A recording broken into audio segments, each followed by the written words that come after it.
Welcome everyone to Our Town Podcast. Please take a moment to like and subscribe, share if you can, and review if available. We'd love to hear from you, so comment below and tell us how we're doing. Don't forget to visit ourtownpodcast.com for all the links and join the members only section of the website or sign up on Patreon. Now here are the boys of Our Town Podcast.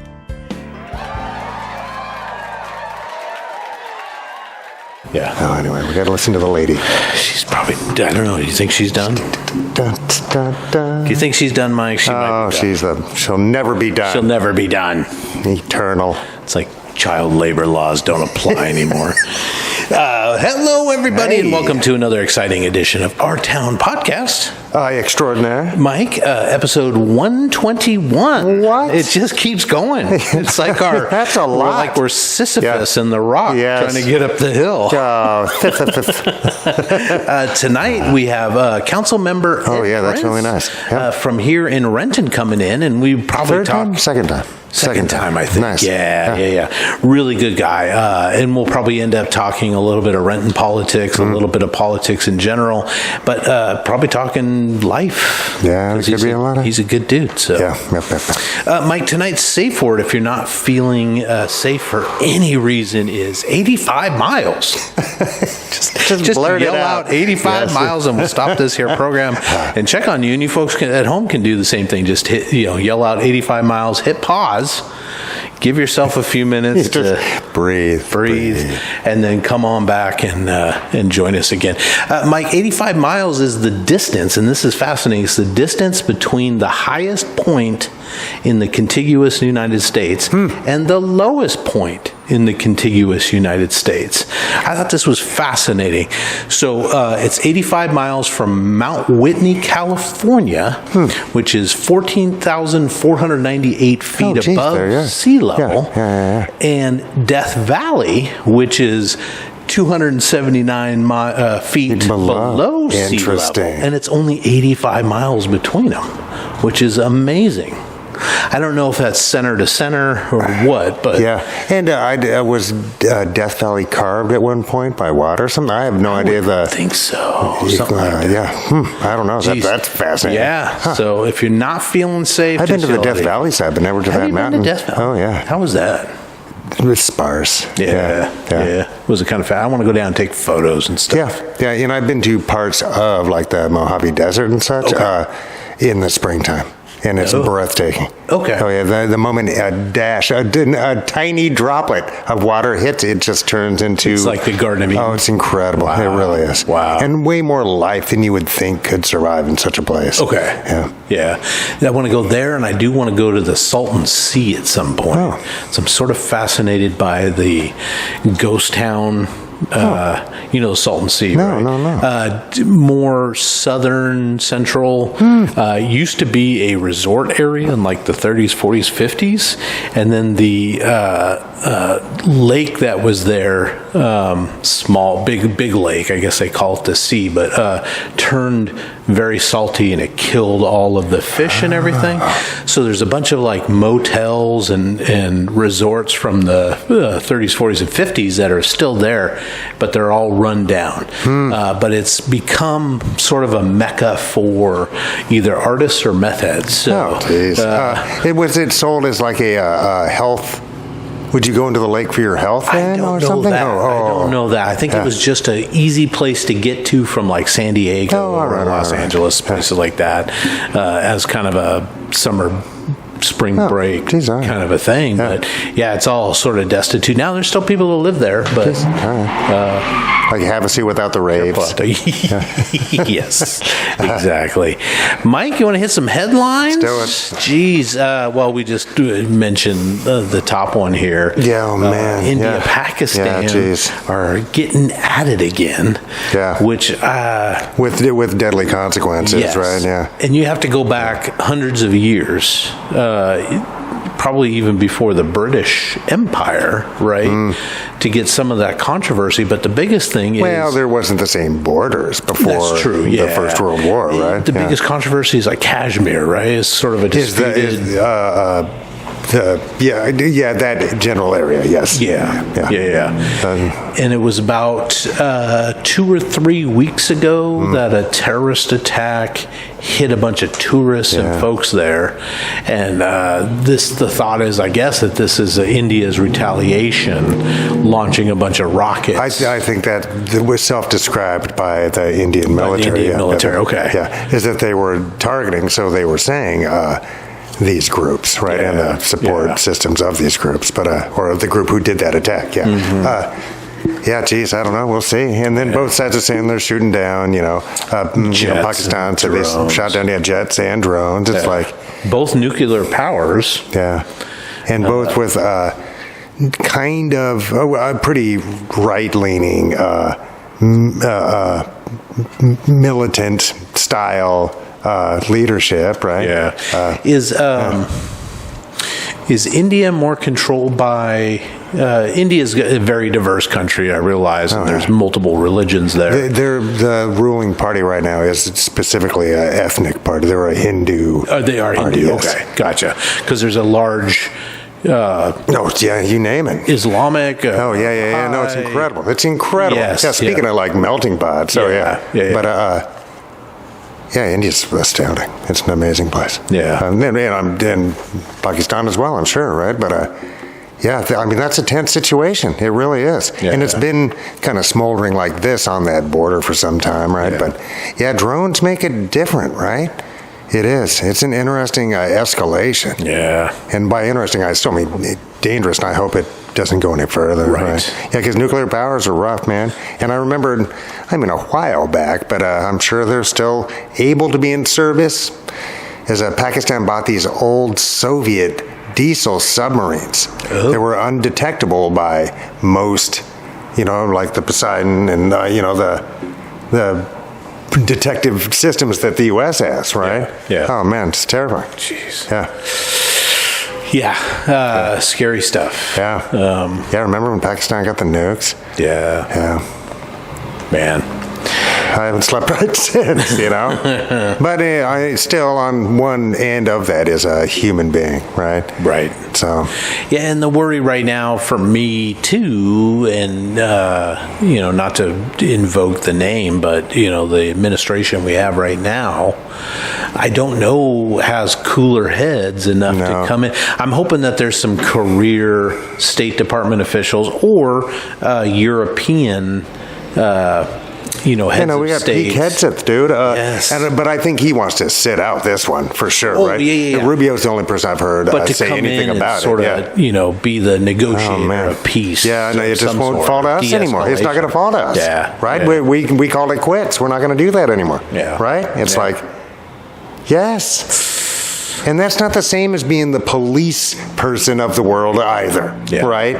But being a calm, trusted voice in these larger issues was a good place to be. Yes. It really was. Yes. Right? And we really have sacrificed that with one administration. Yes. Right? Within 100 days. Look to the U.S. for strength and stability. Yeah, they've completely obliterated that. Yeah. But we're making a big deal with a big economic deal with India right now. So I'm curious as to see, since it is a very transactional administration, right? Is that going to sway their reaction, their loyalties, et cetera? I don't know. Time will tell. Yeah, because I know India's big manufacturing production center as well. Yeah, all the iPhone production's moving to, I think, 19 factories worth are moving to India, right? From China to India. Yeah. I mean, that doesn't change anything for the United States at all, right? And just got done with smaller tariff. Just struck a deal for whatever it's worth with the UK, right? So they might or might not relax the U.S. tariff. Oh. Yeah, just breaking news. And so the 10% blanket tariff will stay, but the tariffs, they might open up to our beef. UK and Europe have different rules for beef, right? So they don't necessarily want to accept our beef, but also ethanol and some other stuff, right? and then we're going to allow for British-built cars to avoid that big tariff. Right? I think they're still paying a 10%, more like the Range Rover. The Range Rover Jaguar. Range Rover's about Jaguar. it, right? Yeah, which is overall a bigger company, right? Yeah. But aluminum and steel, we're taking the tariff off. I thought that was supposed to price foreign steel and aluminum out. So that American... Yes, so that ours could be price competitive again, right? Yeah. It's all it's all a card game. It's all a... Yeah. What are you doing, the three money or whatever? I guess. Because the idea of having, and I thought about this again today, having tariffs or protectionist techniques working on your industries is one thing, right? We do that with intellectual properties. Sure. All the time, same kind of thing, right? It's like, and so if we wanted, lumber, nice, whatever it might be, whatever industry, that's how you would kind of help that come along. It's not the money coming in from the tariffs per se. It's the idea that now if a 2x4 has to be, $350 just to break even for United States grown, milled, etc., shipped, blah, blah, blah, blah, blah, $350 a piece, then you make sure that anything coming in from Canada or wherever else matches. Is that as well. At least right? matches. Yes. Yeah. But blanket tariffs on nations is weird. Yeah. Right? It doesn't really make a whole lot of sense. It really doesn't. It doesn't benefit. No, and it was done so rudely that they just went, no, we'll just find different. Yeah. Yeah. And the administration has torn up all these other agreements that they had signed on to. Right. So now why would you that they did? Why would you make a new agreement with the person who when says he was 45 instead of 47? So why would you bother? Yeah. Right? I know. Oh man. I know. But with the India, with the India-Pakistan thing, our being that soft power, right? And the kind of respected adult in the room, right, is going to fall to someone else. Yes, and who's stepping into that role? Well, I don't know. I think the Saudis have in many times, right, and stuff like that. And then the peace talks are being held in Qatar and such. And I really think the Chinese are going to rise to the occasion. Right, I really do. Yeah. And we only have ourselves to blame. Yes. Because when we are the best we can be, right, absolutely showcasing entrepreneurship, right, fair play, right, a movement towards justice, everybody wants a piece of it. Yes. Right, that's the sale. Yeah. Right, that's the sale that makes other sales. Right. Yeah. Anyway, but that's how I tie that together with India Pakistan. But peace to everybody in Kashmir. Yeah. Come on. Yeah. No more loss of life. No. Guys. No. And because the Sikhs are there going, hey. You guys are fighting over our land. Yeah. Y'all back up. I do got to reach out to my buddy Jazraj, who moved back there. Probably he was in the U.S. for quite a while and then moved back there. I think about 10 years ago to take care of his parents. And he's sort of up in that northern region, but I haven't checked in with him for like a year. So I've been a bad checker-inner. So I'm going to check in with him and see what get his take on it. He's That's a Sikh, neat, though. dude. Oh yeah. And that's where he's from that neighborhood? Yeah, because I remember him talking about the ability from, if I had gone to stay with him, that we could drive, I think it was like an hour or two, and be at the base of the Himalayas. Yeah, that's not terrible. And kind of thing. Yeah. So he's up there. I mean, who's mad about that? Yeah. It's like, I guess if you like going disco dancing or something, you might not want to live there, but for anything else, because, I mean, reportedly, one of the most beautiful places on the planet, right? Yeah. So quit throwing bombs at us. But they also, I mean, they were throwing at larger cities, right? Like drone strikes and stuff like that in cities. That's a civilian population, right? Yes. So it's like, please. Do not. Pretty please. Yeah. Come on. We're all so much of that going on right now. Yeah. It's we need more. Yeah. So let's not do that. Let's not do it. What else going on? Well, Mike, another breaking news is the world has a new pope. It's not Donald Trump, but he is an American for the first time. Ever, yeah. Which is interesting. I guess he's cardinal from Chicago, and I can't remember his name, but he's taking Pope Leo This is now the 15th, I believe. 15th? Is that what it is? Yeah. Okay. Because I guess Leo the 14th was a pretty righteous really? pope who was into like workers' rights and that kind of thing. So, well, that's cool. I know the MAGA crowd is already crying foul because he has talked about not liking the immigration policies that are happening in the U.S. right now. So they're sort of oh my God! But so the Pope can't have his own opinion. The Pope has it, right? It's like, and this is Pope. And I'm not I don't have skin in the game, right? But like 276 or something, right? Right. I mean, it's been going on a minute. Yeah. And today on the radio, they're on NPR. They're like 2,000-year church. The Catholic Church 2,000-year. I go, well, wait a minute. Yeah. Because 2,000 years ago, Jesus was still alive. Right. It's like no, not quite. They're getting there. It might be like 14. And I guess the 16. Romans were on site, but not as the good guys. You know what I mean? So they were throwing them to the lions and shit. Yeah. It's like, that doesn't count. That wasn't a church based upon the Christ, right? Yeah. Christ consciousness and such. Nope. Well, I hope he does well. Sure. Little word of advice for him is don't meet with J.D. Vance because he's got the ick. He's got the ick, and I think he's a younger person, though. 1955, I think he was born in. So what is that? 69, 68, 69, 70, yeah. Oh, so not that young. Yeah. Because Francis had just passed at 88. Yeah. I think, yeah. After 12 years in, so he was 70. 12, I think it was. Yeah. So 75-ish, 6-ish when he got in. Okay. We'll see. Yeah, geez. I guess you do want to... I have no idea. And there's the film that's out now with Ray Fiennes, I believe. The Conclave. The Conclave, and I haven't watched it because I suppose that's a fictional glimpse into the inner workings of such a thing, right? Yeah. Beats me. I suppose it's a good gig if you can get it, I would think. I mean, right? Unless you like disco dancing. Yeah. Because there's just not a lot of that happening here. We don't know. Maybe in the basement of the Vatican they could have a little disco I don't know. Inferno. Flying in. Yeah, 1.4 billion people are Catholics on this planet. That's a lot. It's a 1/8? Yeah, give or take. Yeah. Jeez. Yeah. Wow. Man, that's just a lot of history. It is. History. Of which I'm not even going to pretend to know a drop of it. No. I really don't. There's too many popes. It's just not in Renton. If Vatican City was next door to Renton, you know what I mean? Kind of in the unincorporated or something, then maybe I know some about it, but it's too far.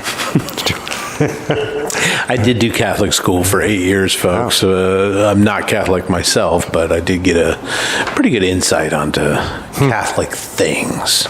Sure. But I wouldn't pretend to be a expert on papal policies and stuff, but would like, because they always talk about that library that's down below the Vatican. Sure. Conspiracy theorists and stuff talking about the stuff that could be down there. It's like the library at Alexandria or something, right? Man. Jeez. Yeah. Old scrolls and stuff, but that's where the ark is. Yeah. Jeez. Yeah, that's that warehouse. The warehouse. Yeah, we don't know. The basement of the Vatican. Jeez. Mike, for the third time since December, second time in a couple of weeks, another plane has been lost off the USS. Oh, I'm sorry to hear. Did all personnel? Yeah, they ejected. Minor injuries, but I think back in December something similar happened. But this plane missed its landing, and they had to eject before it went into the ocean. Wow! A couple of weeks ago, the ship was making a hard turn, and a couple of guys were moving. A couple sailors. F-18 was in tow. And they couldn't control it, and it went over the side. I think it's $35 million a piece. Oh, easy. We're just I'd say, is it really? I'd say more than that. Maybe more. I don't know. But maybe, then we're getting. It's an older platform. They just want new ones. Geez, that's stressful, though. I don't know. That doesn't happen often. It really doesn't. So it's odd that the same ship. Yes. Because you'd think they would have tightened the fuck down. Yeah. Somebody got yelled at about that, right? Yeah. It's like, oh man. And unless they get it back, somebody's going to fish for that fucking thing. You talked about that Yes, it's good tech. It's an older platform. Right. Not that old. We're still using it actively, right? It's like somebody wants that. Yeah. right? And I understand that, yes, it's difficult to get to. No, I don't know how deep it is or any of that kind of stuff. But somebody wants that. Somebody wants will it. Make the effort. Yes, for the next 10 years. It's still viable tech to steal and do whatever you can with that tech. Maybe they can hire James Cameron to come over. Boop, boop. Or get that submersible with a couple raise the Titanic. Billionaires in there. But I don't know how difficult. I imagine it would be terribly difficult. But that being said, we can't do that. No. And is anybody or who's getting in trouble for this? Well, I guess the ship itself had an issue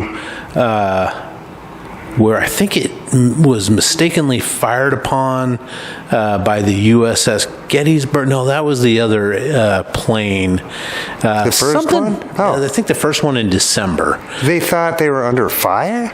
I think so. I'll have to go back and look, but you guys can look it up. But it's the Truman, USS Harry S. Truman, was the aircraft carrier that this is all involved with. But there was another incident not involving a plane, but something with the boat, and the captain of the ship was relieved and replaced because there was some accident that happened, a crash or they mistakenly fired upon an American plane or something.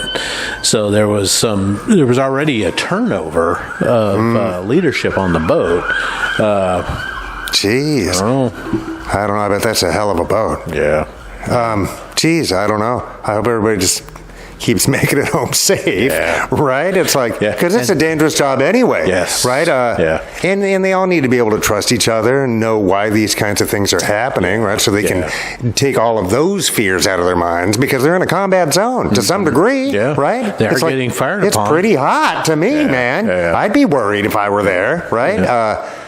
So they don't want to have to worry about stuff like that. Like, I don't know if that's just a lack of readiness or practice, or just somebody isn't following protocol, or what might be happening. Because all this stuff's been done before. Or it could be coincidental mistakes that do on happen. The same boat? I don't know, man. I know. Two, I guess, doesn't. Once it's three, then that's a through line, right?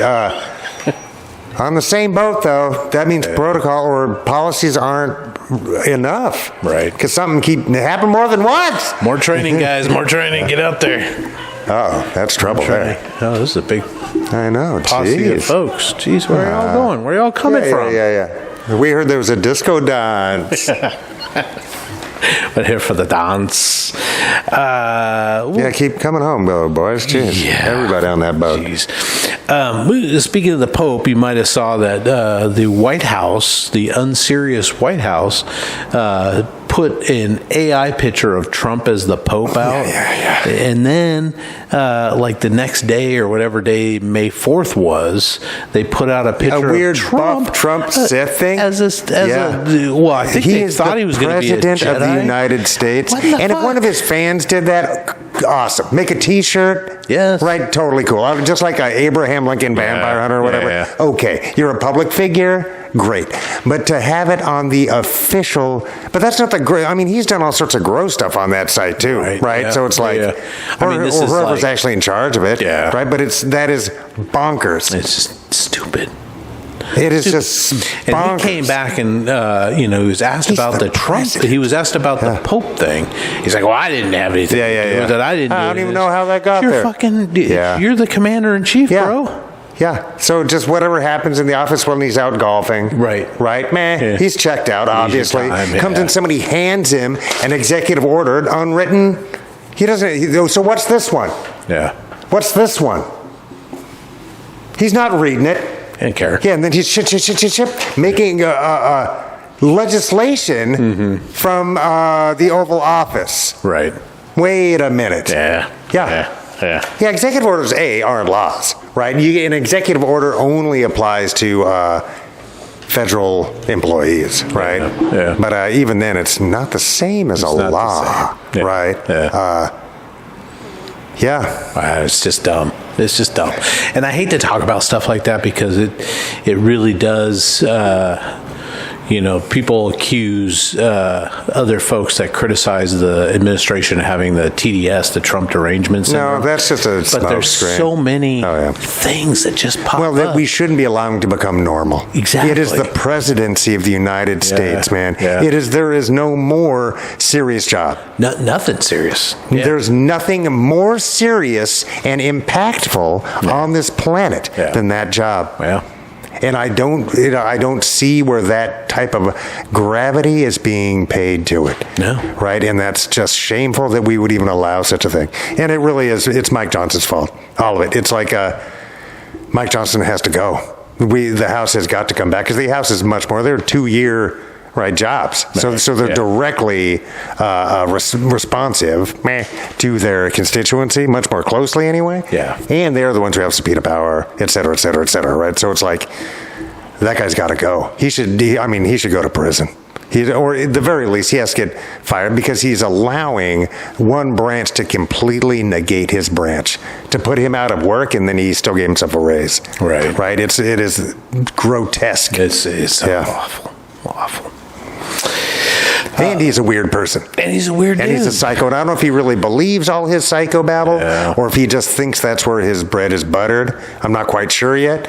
If he really believes that stuff, he belongs nowhere near the policy making of any kind of secular nation. Yeah. Because it's ding-dong. Yeah. And if he doesn't believe it, then he's just a shyster. Yeah. And he doesn't belong there either, right? He should just go start some weird for-profit church somewhere, dude. Right. Go be a dictator in your own, where people pay you the way, right? So it's just like a reality TV show you're a participatory in. Right? Yeah. But get the fuck out of government. It's a secular government. No. Get the fuck out. Yeah.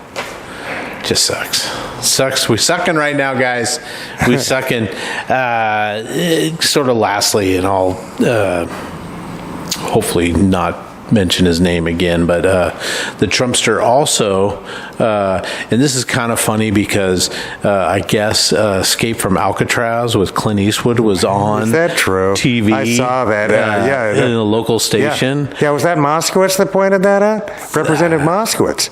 Was it? Yes, so it's on the congressional record. I like that guy's funny. I do too. He's funny as fuck. Right, friend of the show. Thank you, Representative Moskowitz. Come on. But said he wants to reopen Alcatraz for maximum security, and everybody. It was funny for me because everybody's like, "Yeah, that's where you're going to retire to." Nice. Once it's ready. He wants to go make sure there's a cable set up so he can watch the TV all the time. Oh my God. I mean, I've been to Alcatraz. I've been on the island. That's neat. It's dilapidated. No. And there's it's nothing salvageable. No. The poop has to you have to bring in everything, and you have to ship out everything. It's like you're camping, dude. Yeah. Yes. Yeah. It's like, pack it makes zero sense. And, I mean, why aren't we disturbed that he wants to put so much money into prisons? Yes. Right. Yeah. It's like, he doesn't want to put it into justice. No. He wants to put it into confinement. Yes. And incarceration. Yeah. Right. So it's like, no, well, of course we should be concerned about that. This seems funny. But then when his handlers talk him down to like, well, we're just going to open up one in the desert that's 100 acres or 1,000 acres or something. You know what I mean? Cheaper. Surrounded by like doom. Yeah, on federal land. Yeah, boop, boop, boop, boop. Yeah. I truly believe that he does all these things because he wants to get his name on as many things as he possibly can. Trump prison sounds great to me. The more often we can put his name and prison together, in the same the better I feel. Yeah, I just feel like he wants to have, Trump in, you've seen all of his buildings, got the big Trump sign on there. So sure. I think he just wants to go into the history books with all these things with his name on it. Sure, I believe that. Some kind of immortality kind of a thing. 100%. Yeah, because I really don't think that he sees what he does as being harmful or evil, or even if they are harmful and evil, it's still worth it in the end, right? Yes, of course. And even that's way more understandable than just the cruelty, because nobody wants to be remembered for being cruel, right? Because I bet Vlad was like, well, I had to impale him. Yeah. Right? It's did you see who was coming behind him? That's how you keep the bad guys away. Yeah. It's like, Right? Right. I don't know. It's like, in Caligula, I'm sure, like, some people are like, oh, he's a great guy. They had a good time. I don't know. It's a strange phenomenon, right? But it really and it is kind of a cult of personality because they've all got mega hats in front of them at the cabinet meetings and shit. It's like everything starts with the president. Every fucking thing they do, because they just have to throw all these compliments his way all of the time, because he's like a baby. Right, and if you don't appease the baby all the time, they cry and get pissy and shit. Right, it's like, which is why I, besides Daniel, have always recommended against children. Oh, come on, Mike. Just kidding. Jeez, they're squishy and cute. So, speaking of squishy and cute, the movie E.T. Oh yeah, that's squishy. He was never really a cute E.T. though, right? It's like, there was Ewoks this are cute. Article that Dee Wallace has come out. Scream Queen, love her. She was in so many Cujo, all the stuff back in the day. Big crush on her back in the day. She came out and said that she had to talk Spielberg down on a plot line in the movie E.T., where E.T. had a crush on the Dee Wallace character, that there was going to be sort of this side thing where, he had googly eyes because he has emotions. Right, E.T. does. Yes. All right. Is he supposed to be a youthful alien? Do we know? We don't know. Okay. I mean, we don't know. He just happens to hang out with the kids because that's the connection that got made or whatever. Okay. The innocence, maybe. Something like that. She made it seem like there was going to be this love affair in there. Like that's what Spielberg was pushing for? That he was pushing for, and she had to talk him out of it. There was a scene, I guess, where E.T. comes into her room and leaves some of the recessed pieces on the end table. Yeah. Well, there was a part where the sheet that was covering Dee Wallace was like pulled down to her hips or something. So she had a little bit more skin in the game, if you will. Not nude or anything, but just a little bit more sexual, I guess, in a way. And she had to say, no, this is a dumb idea. Let's pull the sheet up. She's the mom. And she's the mom. I don't know. She was like everybody's mom back Spielberg then, right? on coke. I don't know. That doesn't make any sense. It just the story works fine if he was just paying her a tribute. Yeah. Yes. Give it like a. Yes. Why complicate it? I mean, anybody wants to bring me recess pieces and leave them. It does not creep it in my bedroom when I'm sleeping. Though. A little trail out to the bathroom or something. Oh man. Yeah, I haven't seen E.T. since it came out. I've seen it because I did it with the kids. Oh, but, sure. I haven't seen it in a long time.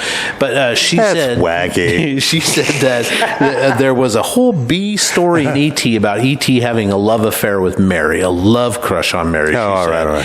And there's little bits of it left in there. There was a scene when he came in to put recess pieces down on my bedside table as I slept. Well, Spielberg wanted the sheet a little lower than I was comfortable with. So that kind of stuff. So I don't know. I mean, there was nothing in that movie that was the kiss that Elliot had with the blonde girl in the classroom.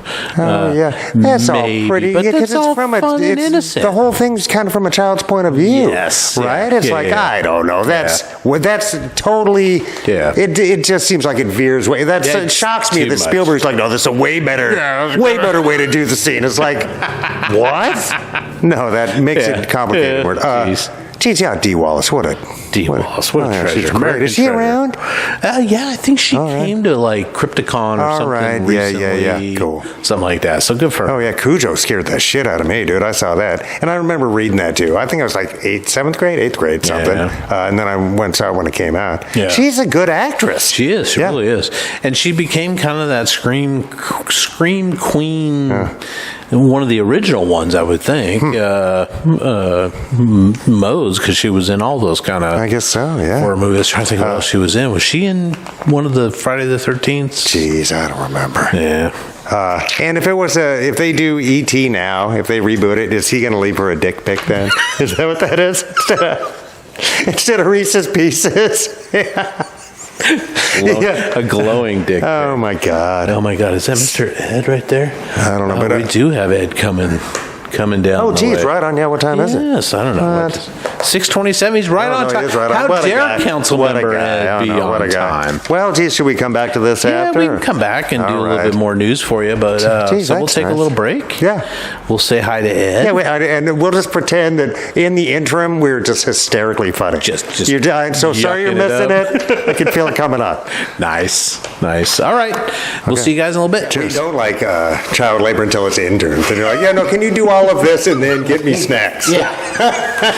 Only green M&Ms. I need my medicine. Yeah, I agree. Yeah, that would be great. If RFK Jr. has his way. No, yeah, everything will be gray. It'll be gray. The graying. Oh man, The graying of it's just America. funny. It says a lot, and I don't mean to jump straight into it, but when our representatives get into power, and all three branches of the federal government are now controlled by one party, Yeah. right? That's Yeah. just a nice neutral fact. What are they doing with that opportunity? Right? Are they seeking greater justice? Are they seeking to enrich and extend the lives of their fellow citizens? Right? What are they doing with it? It's Yeah. like Yeah, they're yeah. not doing that. Havoc. Right? Yeah. Just have And it. it just makes me kind of, I don't know, is that a dad? Itchy? Yes, just really deeply annoyed. Deeply annoyed. Well, we're glad that you are annoyed, Mike, because any other reaction would be troubling, I think. Welcome back, everybody.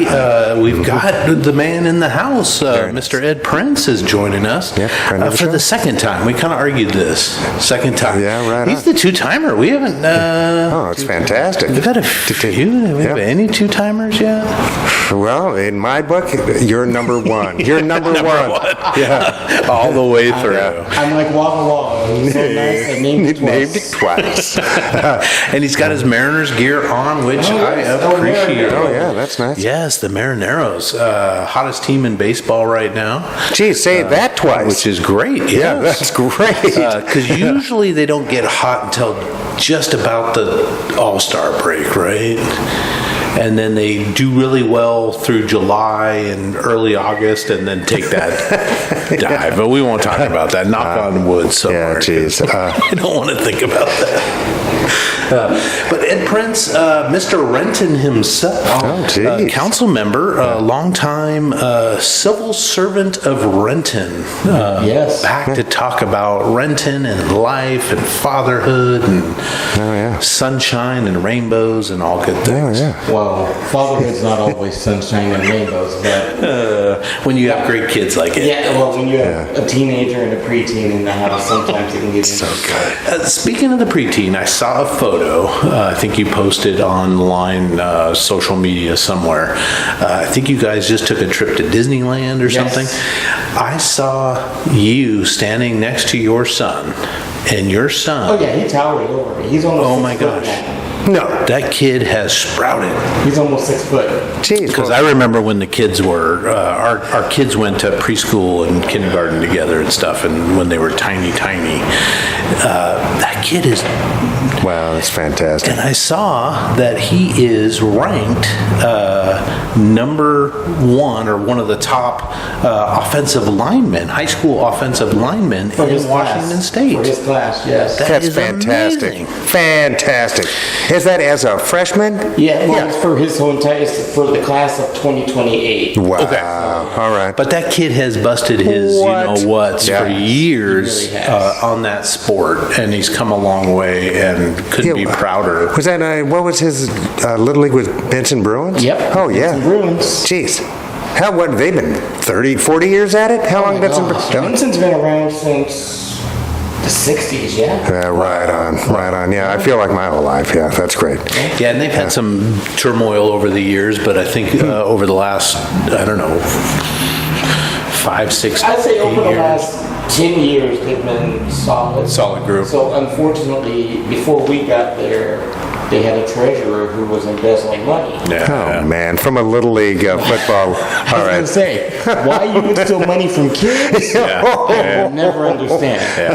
Oh, man. Yeah. But, you know, that person, I think the legal system did what they needed to do. right. And it's been fine ever since then. And then you had, I think, 2 years ago, someone broke into the sheds and stole all their helmets. Oh, that's right. I remember that. I remember yes. that, yeah. Which Jeez. is unbelievable. Like, Yeah. who steals from kids? Right. Yeah. It's Like, just. and I know this is a PG program, so I won't say. No. We're not on the radio, so you can say anything you want. It's What, great. what kind of assholes steal Yes. from kids? Yes. Right. Yeah. And sporting equipment that these kids have sweated in. Yes. It's like, right? Nobody wants. The parents are like, don't bring that home. Leave it in the shed. To get through, fundraising and family Yeah, donations and yeah. all kinds of stuff. Yeah. Yeah. Listen, Weird. It's I weird. make Alex take his equipment out of my car because there have been times when he was younger he left it in my car and I get in the car first Yeah. thing in the morning I'd be Yeah. like, oh my God. It's a classic. Like, So what? good. It's like overnight gym bag. Yeah. I do not want my car smelling like Ed's walking out with a couple bottles of Febreze. Yeah. Just take your stuff inside. Yeah. Oh, it's so good. oh man, but the kids are good. Kids are great. Kids are great. What's In the? fact, my daughter was like, I'm going to watch this podcast that you're on. Oh, nice. Oh, geez. All right. Nice. Well, We got a new fan. yeah. I was That's like, nice. no pressure. Yeah. No pressure. Well, pressure, she can boy. watch it 1,000 times. Yes, that would be great. Just keep hitting repeat, kid. Get one of those birds that are weighted on one end. Just dink, dink. The little desk But toy no, that's. I won the kid lottery. I have two great kids. You that's absolutely awesome. do. Yeah. What is she up to? Is she still doing cheerleading and stuff? No, she's into archery and into dance and into, all sorts of stuff. Wow. But a more individual style sports than team sports. All right. Yeah. She's more, I want to do my own thing. I don't really Just want to. personal best style stuff. Yeah. That's cool. Me versus Yeah. me type stuff. Yep. And archery is as zen can be, right? It sure can be. Yes. Yeah. There's a little. They wrote a archery- book about it. There's a little archery place up in Auburn that will go, and they let anybody. The guy there is this crusty old guy who I think's been doing archery forever, and he'll show you how to do it if you've never done it before, and then he's like, okay. Just don't shoot when new ones come in. Yeah. Yeah, keep your settings. Has she done any competitions as yet, or? Not yet, no. Okay. But Is she- that something she's interested in doing? Maybe, but she really got into it when she went to 5th grade camp a few months ago. Okay. And she was like, oh, I like this archery thing. And Megan's like, all right, let's. Was that like the Camp Waskowitz thing? Did you guys do Camp Waskowitz? No. My dad was getting work out of me. He's not sending me away. It's No, like- we had to do it in 5th Oh, yeah. grade. We had to go for a week. Okay, no, I was labor the They whole were time. supposed to be gone. I think they were supposed to be gone 4 days, but then we had that snowstorm. And cut it down That to weird- overnight. Yeah. Late snow thing. So at first I didn't think they were gonna get to go, which Alex was all for because he didn't get to go to 5th grade camp because of COVID. No, that's right. And so I was Yes. like, why'd she get to go and I didn't go? Dude, there was a pandemic. Yeah. It's like no one's out to get you. Yeah, it wasn't just you, bro. Yeah. There was a global pandemic. You're Yeah. okay. Jeez, a little thing called COVID. Yeah, it was awful. You turned out okay, even with the pandemic. And even if kids weren't considered, because now we're looking at the data, and maybe schools and children in particular weren't going to be super spreaders at school, maybe, but they are for everything else. So even if they weren't super spreading COVID, it was got to be something. So Petri we were dish. better off. They're just Petri yes, dish. walking petri dishes. Yeah. Oh man, especially when they're younger. I'm glad that they're older now and I don't get all their stuff. Yeah. And she's middle school now. Next year. Next year, middle school. Oh, Okay. sure. Okay, so she's still elementary. Yeah. Is she? Are you guys over by Cascade?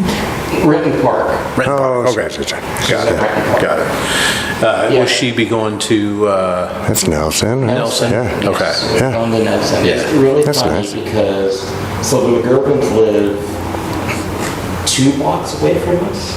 But because the way the line is, Yeah. they're a Cascade. Yeah. Oh, jeez. Yeah, Nelson was. There goes my wife. She just No. Geez, that's nice.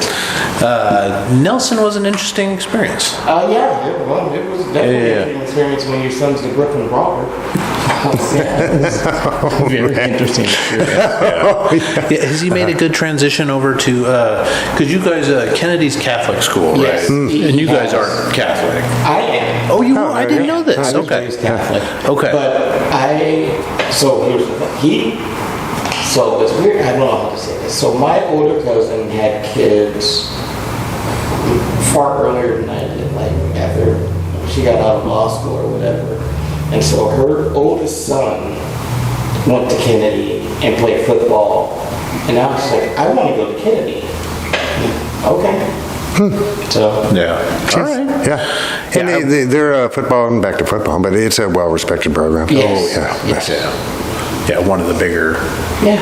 He's enjoying it. Yeah, I went to Catholic school. I wasn't Catholic. My brother was a troublemaker, so mom sent him to Catholic school, and then I had to follow suit. My sister and I both had to follow suit. She went to Holy Names for 2 years. Mom said, if you can stick it out for 2 years and you still don't like it, we'll send you to Garfield. So that's what she ended up doing. And then I went to O'Day. Go Irish. And I know that was on his list of possibilities, right? Yes, it was. Yes, Is that it still was. Monty Kohler up there? Yes. Yeah. Guys. I don't know how, so one of my best friends growing up played football all day, and Monty Kohler was the coach. And Monty Kohler had been the coach before that. Like, how old is Monty Kohler? Yeah, he's just timeless. That's great. That's great. I think he had been there maybe a year or two before I got there in '86. Still, that's pretty impressive. Yes, that's a long time. 2025. Yeah. Jeez. I think that's great. He's Unless got they a just quit fabulous paying him and he record, keeps too. coming back Yeah, anyway. he or just something. shows Like, up. we can only get to 35 years worth of pay, dude. He's like, man. I'll just keep coming back. I just keep coming back. Yeah. But no, he likes Kennedy a lot. He's doing good in school. You know, when that has good friends, which I think your peer group's important. Yes, absolutely. You know, your peer group either can keep you out of trouble or get you into trouble. Yeah. Because they're going to motivate you towards something. Yeah. Right, so what's it going to be? Yeah. So, no, good. Nice. It just, if he works really hard, he can become a podcaster. You know what? No, I mean once he finishes his NFL career. Yeah. But here's the thing that's amazing. If you had 8 years ago talked about podcasting, nowhere near as popular as it is. No, yeah. There are a million podcasts out there. The Golden Globes has announced that they're going to do an award now for Best Podcast. Holy smokes.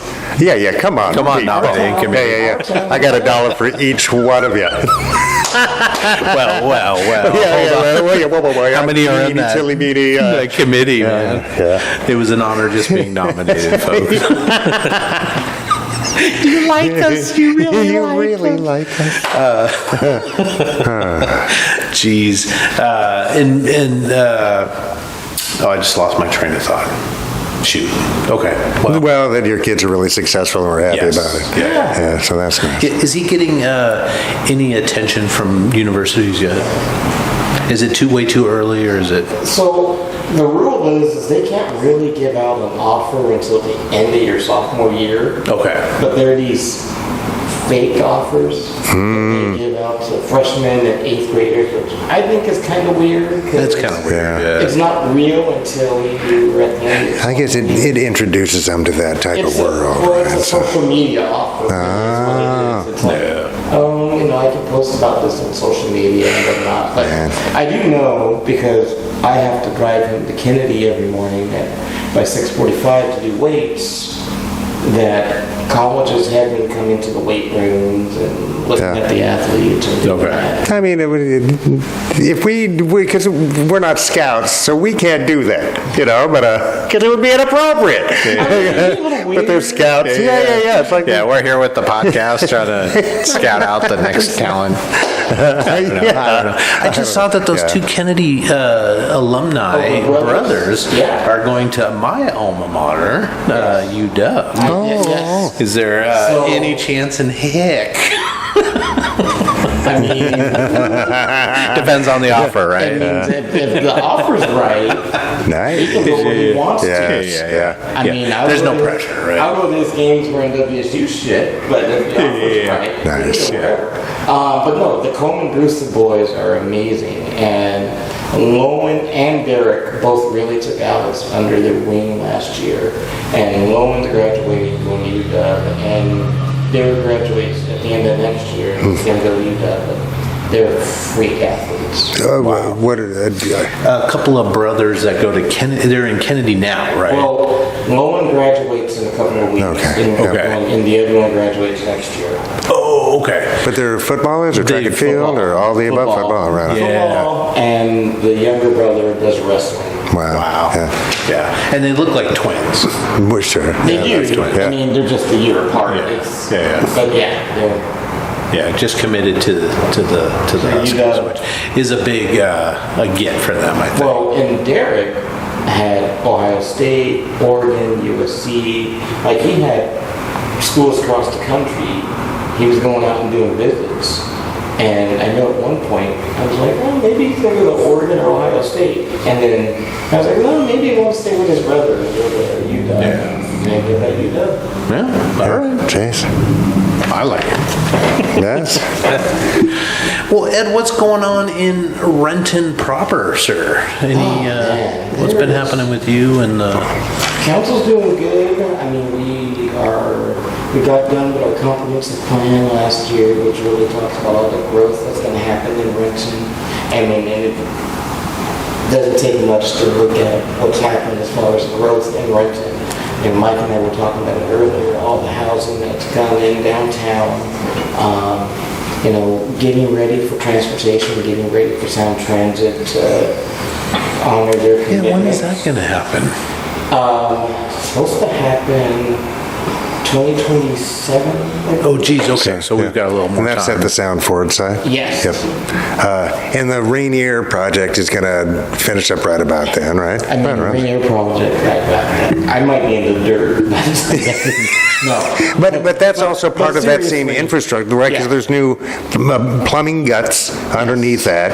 I mean, we could talk about, because that's a whole other thing, but think it's that's gonna be part of that done- comprehensive plan, I think correct? it's supposed to be done next April. Oh, Is the last I no way. That's the Sure. last that I heard. Geez, that's great. Okay. You know. And maybe, I mean, it may, because, when you're in the middle of a project, it doesn't look like it looks at the end. Yeah. Right? So I got to Well, they've remember been- that, right? They've been doing that now. Yeah. I've lost track of how long. And it is a huge deal because they're not just paving 5 lanes, right? There's so much of the guts underneath the pavement that's being changed out and modernized and future-proofed, if what I understand is correct. You remember the original Rainier project? It happened right before I was elected. It finished right before I was elected to council that dealt with the other part of Rainier. Down at the south end. Yeah. Oh, yeah. And that took a while. Oh, yeah. So now Yeah, it's yeah. time to get this one done.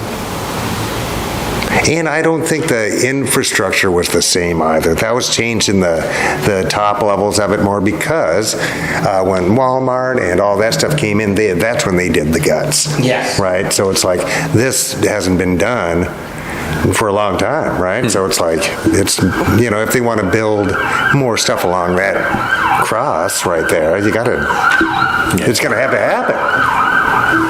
Well, be careful out there, guys. Well, I know that the businesses are really excited for it to be done. 'Cause Yeah. Oh, yeah, no, it's awful. I take Karen to get her hair done on Rainier Avenue, And I'm always begging Megan, can you take her? When's the last time you went on Perimeter Road? They're going to ask me about Rainier Avenue. And so, but no, I think it's really going to be amazing when it's done. And hopefully we won't have to worry about it again for a long time. I think that's the idea, right? And that's all along with that comprehensive plan, right? Yeah. Because do you know off the top of your head what the projected population growth will be? Right? Do we have I don't know the number, but I know that outside of Seattle and Bellevue, Renton is taking the third most amount of growth in Canada. Okay. So, And that's population growth? yeah. Yeah. Population, employment. Okay, yeah. Yeah, geez, which hopefully, can just bring stability, right? I mean, you look at it, the World Cup's going to be here soon. Oh, sure, yep. Now, what is that? Legacy Square, that's Okay. down there. That's going to be a, legacy project. And it's going to have TV screens, so if people want to walk down and watch games, they can do it down there. Wait, where's that at? It's across from the Piazza. Oh, geez, all right, yeah. You have that empty, the old Big Five spot? Yeah. Oh, sure, all right. And I think it's going to be amazing. And they're talking about, even after the World Cup, I think, depending on weather, like if there's a big Seahawks game, people want to walk down there and watch the game there. All right. And just make a public, that's neat. Yeah. Public- a shared public space. Yeah. That's nice. We've got all the work happening with the Piazza, where we're going to turn it into a market. Yeah, is that all year, do you know? Yes. Yeah, yeah, kind of like a Pike Place style market. Kind of like a Yeah. public style, yeah. That's cool. And you got to stop by Kenny's and get a sandwich. Oh, yeah. No. I did today, and it was unreal. did you? No, I got the That smoked sounds- turkey today, because I've been doing the pastrami down there. Yeah. Because, yes. Yeah. Why wouldn't I? But it was warm today. I was walking around, and I'm telling you, it was about 10 out of 10, just screaming out like a psychotic. Every time. So good. Every Now, time. have you had the chopped cheese at No. Kenny's? No. It is amazing. All right. The chopped cheese, the breakfast burritos. All right, yeah. Like everything. I mean, No, he does good work. Kenny is amazing. We did a couple of little weird episodes down there where we're just having lunch, and Kenny put these platters together for us with Yeah. just some of everything, Yeah, and it so was good. Yeah, I mean, what a job. That's my dream job all along, is to sit around eating food and chit-chatting, right? yeah, exactly. Come on. That's Yeah. everyone's dream job. Yes. Yeah. Especially when the food's that good. Yeah, no, it's amazing. Yeah. In fact, Alex will, if I'm downstairs and I'm like, Dad, can we go to Rain City today? Like, it's like his spot. His spot. Yeah, I know, He's that's like, good. I want to go get chicken and waffles. Or Yeah. And the last time we went, he's like, I'm going to try something new. Yeah, it's funny because Danelle, the better half, had never been there before, and we did a little photo shoot down here in Renton and went down there for lunch afterwards. And it's now her like, what do you think about sandwiches? I'm like, you just say no more. Yeah. So That's that sounds like the best dinner idea I've heard. That's amazing. No, and he's the real deal. Yeah. He's a real man. Yes. Yeah, I like that guy. 100%. Oh, food. We could spend hours. But I was talking about the population, because we're going Yes. to, I do according wanna to this ask you. article. Yes, the Renton Reporter today, and I found this kind of fascinating, that the city of Renton, per population, spends, the cost per resident per day is $8.18, which is half the cost of Kirkland and Redmond, and almost half the cost of Bellevue, which I found fascinating. And I guess that's what the city spends per resident, I'm guessing, on streets and parks and fire. Water, sewer, garbage. Yeah. Garbage, police protection, the whole gambit. Yeah, Are they getting free manicures up there? Are you twice as good at your job as they are? What's the deal? You know, I will give Armando and the administration credit. They're able to make miracles and do some amazing, innovative things to make sure we're able to do more with less. Oh, geez, all right. What we don't want to do is, we don't want to overtax our residents. And if you're looking at a Kirkland or a Bellevue or I think it was Redmond. Redmond, yeah. they higher income base, higher propensity to be okay with a certain amount of taxes. And I tell people all the time, Renton is still very purple, very working class, very bootstraps. There's not a lot of tech rules running around in Renton. Yeah. We're able to make do with, again, we're able to make miracles. And there's some stuff that's going to happen here in the future, especially the PD with some of the stuff that they want to do to combat some of the homelessness and drug issues. I think it's going to be really amazing. It's just hard to do that at a city level, right? That seems to me to be That's got to be. Yeah. Right, because it's just too much for one city to handle. I think we need county help and statewide, and the feds are going to be out of the helping us job, right? So another 3 years. Right, they're done. They're done. So we got to figure out, if this money has to go out, right? A lot of this money has to go out. So are we at a time where we need to find new revenue sources already, or we need to plan for different revenue sources? Or? I think we have to plan for it. And I know that for quite some time, we still had quite a bit of COVID money that the feds gave out during COVID. Yeah, I know we talked last week or the week before about the librarians in some of the middle schools. All of the middle schools and high schools, District, that's. But that's a separate budgetary body. That's rough. But sometimes the revenue source is the same, like property taxes, or I guess you guys are B&O tax as well, right? Or excise. B&O tax, real estate excise tax. Sure. Permitting, stuff like that. Permitting, every time somebody hears a car in Renton, I'm happy. Yep. Yeah, code enforcement. Because the feds are done, man.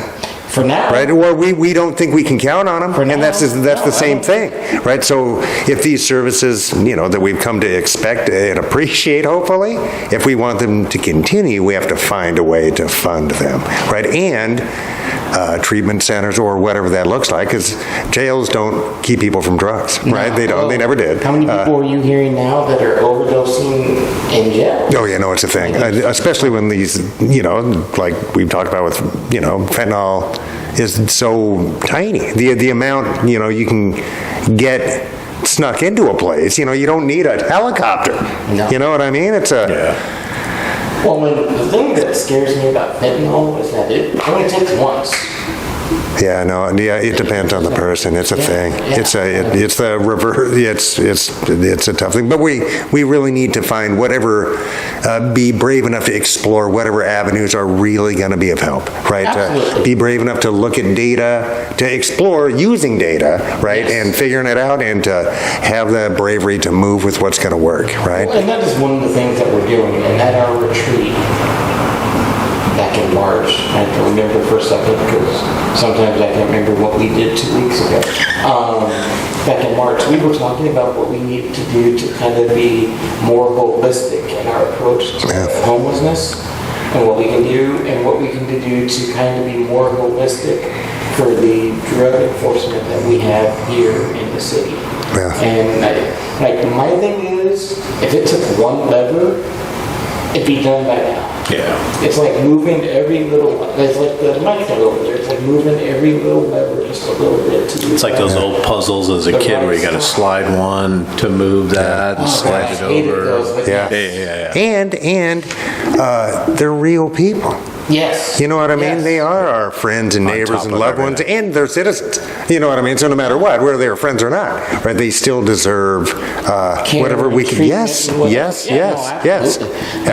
feel like the treatment and all of that really took a nosedive in the 80s. You're well established in that opinion. Yes. And it's like you can't jail away a dependency issue. And nobody's ever done it. Not once. No. Nobody's ever done it, right? No, and but then, like I was talking about before we went to air, it's like when the policymakers, they are making policy, they show you what they're doing, right? And it's like, so in the 80s showed us right? We wanted to jail 2 million Americans a year, right? 100%.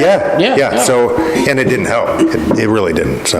No, and I think it really hurt for generations, actually. Yes. Well, and I think we have to be more innovative, more measured in our approach of what we're doing. You know, I've served on the King County Regional Homelessness Authority now since 2020. Okay. And it was such a mess in the beginning because trying to take all of the homelessness and human services from Seattle and take all the homelessness and human services from King County and bring it all together and show our work before we expected other cities to do stuff. And COVID was just a horrible time to hire people. Yeah. Like you just couldn't really, you weren't getting your best during COVID because if you had a gig, you weren't willing to leave that gig to go try to find another gig. You want to stay comfortable where you were. And it's a tough thing with non-guaranteed results, right? Well, where have you seen the best progress, and where have you seen something you would leave behind? Now, do you mean just in general? With the regional homelessness committees and such. I would say I've seen some of the best progress in Auburn. Okay. Some of the work Auburn's doing around homelessness, I think, is really great. And that's due to applying things, or that's due to different ideas, or that's... I think it's due to applying things, different ideas, doing things that people haven't tried before. And, I think and I talk to the mayor of Auburn quite frequently because we serve on so many damn things together. And they're getting real results. All right. I think what Burien is trying to do when it's come to no sleeping anywhere, no this, no that, no whatever, it's not working. And I can say that because I'm in Burien every day. I was just driving there today to pick up Alex, and I saw a guy lying on the sidewalk with his drink in his brown paper bag, drinking it like that. And I went, but I'll talk to someone from Burien, oh yeah, we've solved our homelessness problem. How? Yeah. Because you're telling people they can't sleep in public places? Yeah, are you providing services? Yes, that's not really it. And I don't know personally that that's what Burien's doing, but anything. If you tell your child or anybody not to do this, but don't provide something, right? It's like that's not a solution per se, right? It's a recipe for failure. Kind of. It sure makes success more difficult, I think. Yes. Yeah, I don't know. I recognize that municipalities obviously have skin in the game, right?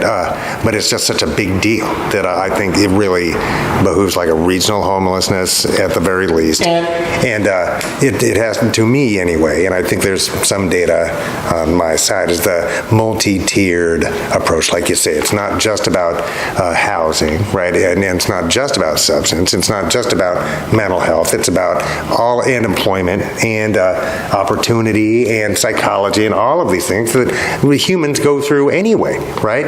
But when somebody's really in a rough spot, right, there's so many things that need to be tackled, not always in the same order, right? And it really somebody has to feel like they can do it, right? Like they've either seen an example of it or they just believe that they can, right? So I'll give you an example. So about 20 years ago, I ran a social services program in Seattle. And one of the things that we would ask people, if they came in to get help with their energy bill, or they came in to go to the food bank, the question would be, where else do you need help? Is your housing stable?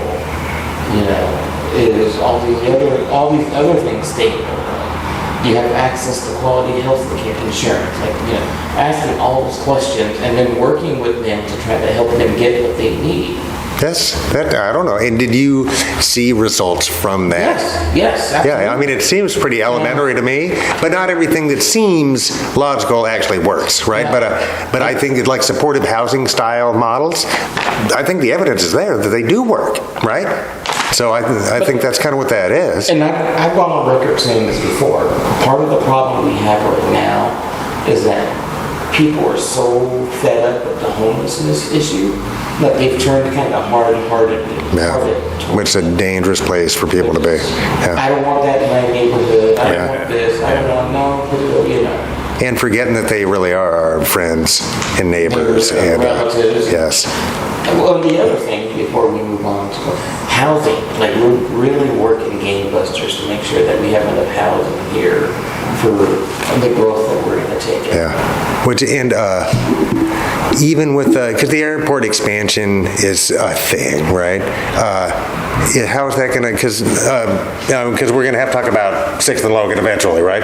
But 6th and Logan is in that general area. That's not going to be the only thing, or is that the only thing? No, there'll be other things. Right? Does the airport expansion affect where housing can go? I'm not 100% sure about that yet. Me neither. But I will say, and I understand where the people who are against Logan 6 come from. I don't agree with them. We have to have housing. And if we said no to every bit of housing that maybe didn't check every box that every existing neighbor wanted, we'd never have any housing. And so, Is there a bigger, in your opinion, with other developments that have gone in, is this a bigger outcry, a bigger protest with the Logan 6? Well, I think part of the problem is our friends in the state legislature, and some of them have decided they know how to run cities better than the people who actually run cities.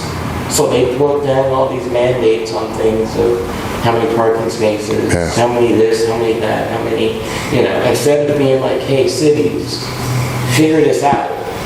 They're doing like this one-size-fits-all prescriptive thing. Sure. That doesn't work. And it surprises me that cities can't supersede that, the parking thing in particular, because I thought about that a lot. It's like, well, because the states make rules, but cities have their own sets of rules as well. But I guess some of them you can't go over the head of. The state still has the supremacy clause. Okay, there you go. The city can't supersede. All right. If the state says this is the limit, The standard, yep. the city can't do it. Okay, All right. Yeah. And so, I get that ideally, because, I get it. I really do. But ideally, because we got the rapid line that goes straight on, because it's a busy road, right? So it's like, so maybe a lot of the people moving there won't have cars, but Americans love cars. So that does kind of stick in my craw. I get that. Nobody wants a bunch of new people parking in their spot or whatever, because we're people, and people get curmudgeon-y about it, and I get it. But I also, I've been talking about this for the last few weeks, that I think people just feel that they weren't heard. Oh, yeah. You know what I mean? It's like, because in democracy, I hate to break it to you, nobody wins. We all compromise. Yeah. Right? Because we all have to get something done. Right? So it can't just be, right? Nobody's the real winner here. Right? But what does that look like, and how do I still feel that you heard my words? Yes. Right? And I think, so talking about Logan 6 in particular, the hardest thing about it is we don't want to end up like, I can't remember the name of the city. It's over in, I can't remember if it's Central Washington or where it is, where there's a development going in. The city changed the rules halfway through the game, and they got sued. It almost bankrupted them. Wow. And so no one wants to go through that. And we're so far down the line on this Logan 6 thing that we're like, okay, well, we're going to do this. He could sue us, take us to court, and win. Theoretically, they could, yeah. And then you would get sued by the developer. Yeah. Oh, yeah, for sure. But well, let's just say, because I think some of it is, because when people go to city council meetings, right, and they get their 3 minutes, it's like, that's for them to state their case. But it's not a to and fro question and answer. And my question to you is, where is the question and answer? If these people had questions or looked at first the 10-year growth plan, and then this plan in particular, this, proposed land use action that involved these apartments, how the parking was going to be, blah, blah, blah, blah, blah. When and where do they have a voice in that? So I know that I and all my colleagues have met with them to talk to them about it and answer any questions that they have. And I think I spent almost 2 hours with them talking about them, answering their questions and all that. But people don't understand that the city council meeting is a business meeting. It's a business meeting to come and do the business of the city. Yes, and to do it publicly so that people can either take notes or record it or whatever else. Yes, so that for posterity. Sometimes the best in disinfectant. Yes. When it comes to government. Sometimes the best in disinfectant. I would never want to do anything under cloak of darkness when it comes to that. Yeah. But it's a business meeting. And so yes, they come and they get their time to talk. But it's not like the House of Commons where we're getting engaged in a back and forth. Sure, yeah. You know, and I think that frustrates people who don't necessarily understand that our role there is to hear them and understand what they're saying. And I think one of the things that we could do better is having this is something that Dennis Law did really well. Having an administrator there for whatever the issue is, after they speak, referring them to the administrator so they can talk to them about that issue. In real time, or they would come back at They the can end? talk to them at the end of the meeting. Sure, Or they can go okay. outside- Yep. They could go outside the council chambers and talk to them Okay. about it. Yeah. Whichever way worked. Yeah. And then, and then if they still want to talk to their elected officials, I will meet with anyone. Sure, yeah. I've been elected to serve the public, so if you want to meet with me, I'll find a way to meet with you. Make an appointment. Sure. Yeah, just like anything else. Let me ask you this real quick. With a project like that, what is the city council's involvement? They're not, so somebody buys that property and they want to develop it. They go to the city, but not necessarily the council. No. They go to the planning commission. They go to the Community Economic Development Planning Division. They work on all those things with them.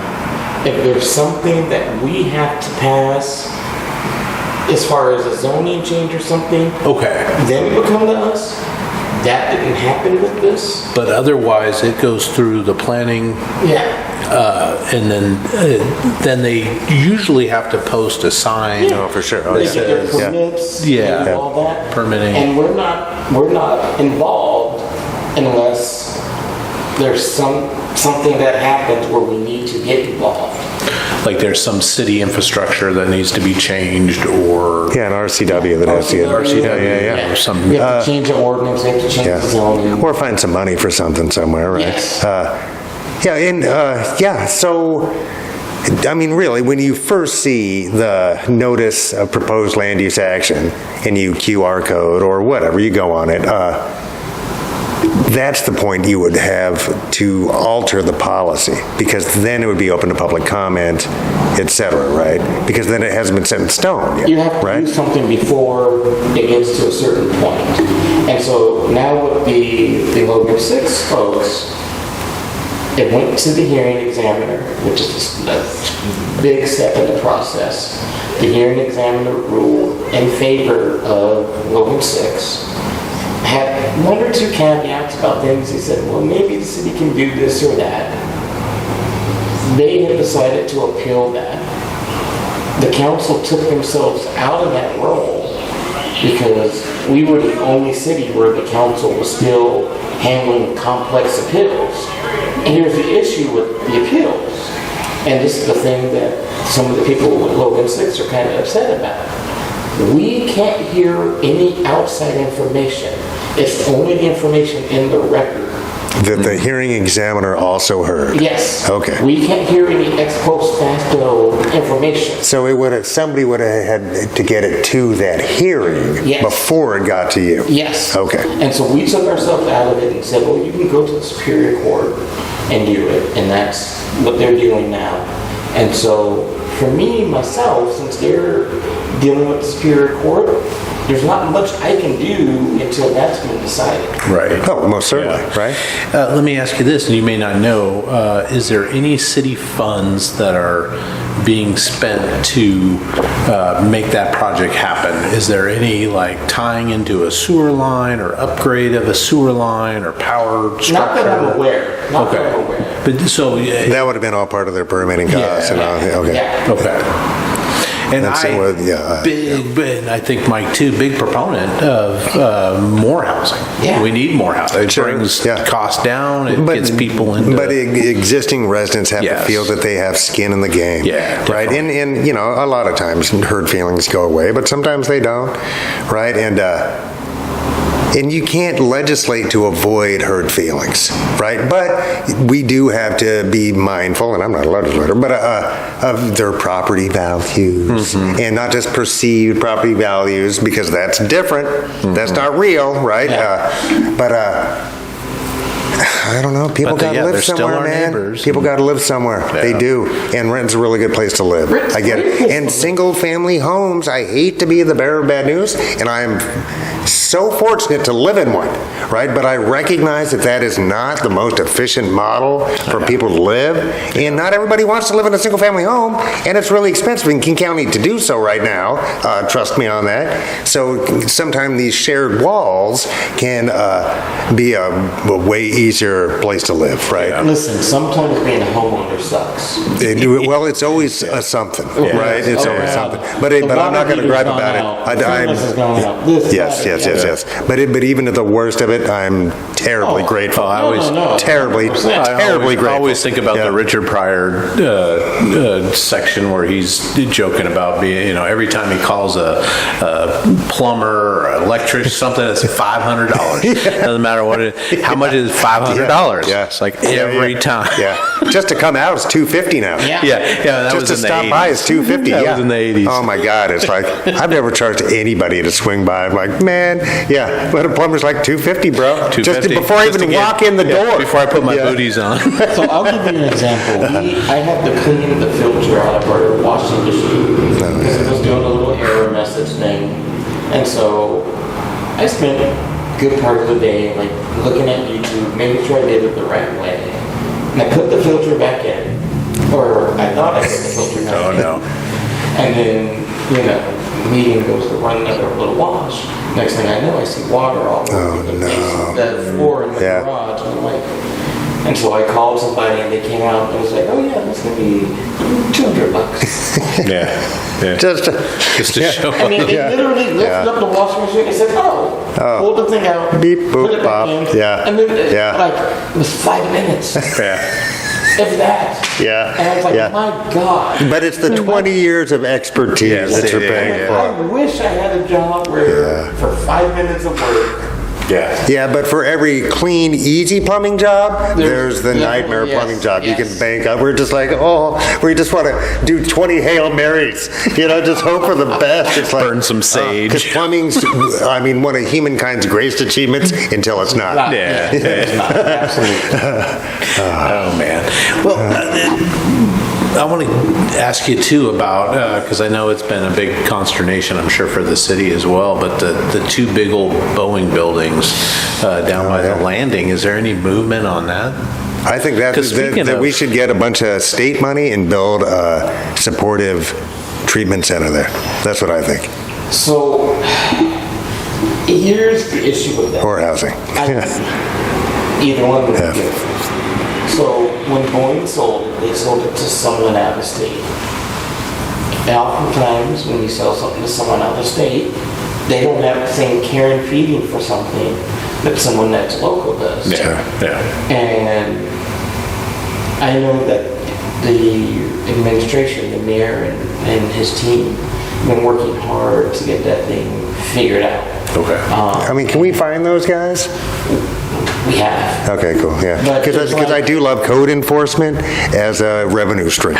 Love it. Yeah. Oh yeah, because that's not up to code. Yeah, Right. Well, I just remember doing a lot of work in Fife and working with the code guys down there, and they were using Google Earth to look at properties of folks that have been on 20, 30, 40 years on one piece of property and looking for like too many cars on the property and stuff, and they would use that and send somebody over to kind of peek over fences. And by the way, you got to get rid of these cars. You have X amount of days, and we're going to charge you X amount of dollars per day. Our code enforcement team is the best. Geez, all right. Like, I love Don Locker and Rob Judy and all those guys that do code enforcement for the city of Renton, because they are Johnny on the spot. Yeah, but it's something because that whoever owns that has deep pockets would be my guess. Which is why fine is yeah. kind of like, So elbowing them around is difficult. But I think that if we had a plan, and these words coming out of my mouth are odd. But if we're gonna eminent domain, that's the kind of shit, right? Because they're doing nothing, less than nothing with it. It's becoming a hazard. And if we were like, well, we're gonna build supportive housing, 50 units of supportive housing, just throwing that out there. Because it's a huge parking lot. There could be even a treehouse center, right? And then just, 50 units right there, I have right? no idea what it would cost to redevelop that A lot. property, but right, but that's why it'd be either, well, no longer the feds, but state and or county monies as well. It would have to be. a few months ago, I was driving down there. I think it was January. I was driving down. So it was a funny story. I took my dog Samson to get snipped, and they gave us a little Cone, yeah. And so we went out to dinner the next night. We all sat home the night after we had it done. Next night, when I come home, I go downstairs to check on him. That cone's in 50 different pieces because he somehow has been able to bite it. You just found a corner somehow. I'm like, what the? And I look at the time, I'm like, oh shit, PetSmart closes in 25 minutes. So I get in my car and I drive down there, and I'm driving down, and I'm looking at I don't see the building on the way there because my mind's on, and I get here. And then on the way back, I'm looking at it and I'm like, this is a blight. Yeah. Well, it is, and it's a hazard at some point, right? It's like, you've got open elevator shafts in there. Yeah. Like if someone. Yeah, no, it's, I think at this point it's a tear down. And I don't know, because I don't really like eminent domain, because it's the state power usurping individual property, right? That's a slippery slope to me. But if we had a plan where we're like, well, here's a proposal where it says we could do blah, blah, blah, blah, blah with X amount of money. We've looked to find money here, here, and here, blah, blah, blah, blah, blah. So, hey, Judge, what do you say? Because these guys aren't doing shit with it, right? And I don't know if they got it, for the greater good domain from them, if they could write that off on their taxes or something, whoever this company X is, right? But they're not doing anything with it, right? It's like, the school board things are different, because for the Renton High School expansion, I got my own opinions on that, because I don't like taking people's houses who are actively living in those houses. That's different, but that's a whole separate subject. This is come on. You know what I mean? It's like, it's not doing anything, but if nobody wants to do anything else with it, then it's just kind of in a neutral zone, right? It's not just slowly decaying. I trust the mayor, I trust the city attorney, the team, and they're working on it. And I know they're doing stuff that even right now I'm not privy to, because they've not brought it to the council yet. I know they're working hard to get that resolved. To do something with that, and just on somewhat separate subject, who writes the budget? Is that the mayor's office, or the council does it and then you present it to the mayor's office? So the finance department would help with all the department directors. So each department does their budget. Okay. They give it to the finance director. They, do some fine tuning or whatever, and then it's presented to council. Oh, okay. And sometimes, like last year was the budget year. It's ironic. Budget years are the year after elections. Yeah. Which is interesting, because then you're throwing someone that may be brand new into the budget process. Like I was my first year, and non-person, literally sat me down in a conference room and walked me through the budget page by page. Wow. And was like, hey, these are the things you want to look out for. These are the things that you know, da da da. And I never forgot that. And the thing that he was like, as a council, we're only as strong as our weakest link. And so now, as the most senior member of the council, which feels absolutely crazy. Wow. God, sometimes my knees don't feel it, but sometimes I feel like I'm still in my 30s. But my knees definitely don't feel that. I try to do the same thing for council members who are coming in. Like, hey, this is, you know, like trying to set the example. Or even trying to set the example of, this is how you should conduct yourself. Not like tone policing or anything like that, but hey, it's never good to do things that, I'm trying to find the right word, degrade the office that you're sitting in. That's nice. Is that do you sign on to an ethics? No. I guess that's not really ethics. That's more, I don't know, just please be Code of dignified. conduct. Yeah, code of conduct. No, sure. we don't Sure. really do a code of conduct because they're like separately elected officials, which you guys can do. But for me, it's like, I want to conduct myself in a certain way so that people know that, hey, I care about my job. I care about the city. I care about the residents. And that, you know, I'm like above reproach. So, yeah, okay, fair. Yeah. Sure. And approachable. And approachable. Yeah, sure. Yeah, oh my God. But yeah, but a person of your word, right? Yeah. So I'll give you a funny story about approachable. This was a few years ago when we had that big snow around Christmas. Right before it happened, my better half was like, we should stop by Fred Meyer real quick to stock up because it's going to get pretty bad. Okay, no problem. We walk in, and when I say we walk in, maybe a minute later, someone's like, oh, hey, Councilman Chris, do you have a second? Can I talk to you? and I start talking, and Neil's like, I'll see you in 20 minutes. And she leaves. Lucky. She goes and shops, and the person's like, oh, I'm sorry to say. I'm like, no problem. She's used to it. She, you know. If she needs me, she'll call me.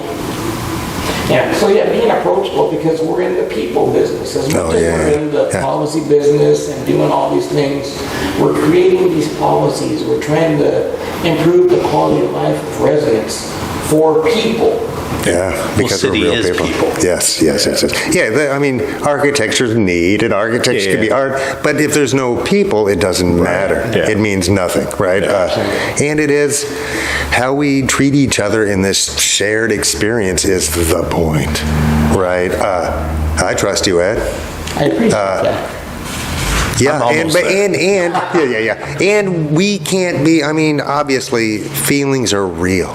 Oh, right? yeah. And that's part of the beauty of being a human, but we don't know what other people feel, and we can't really control how other people feel things, right? So to try to create policy and not ruffle feathers, I don't think is possible, right? It's like somebody's feathers are going to get ruffled. Well, I will tell you, the thing about this job that drives me the most crazy is the people who want to question your intentions.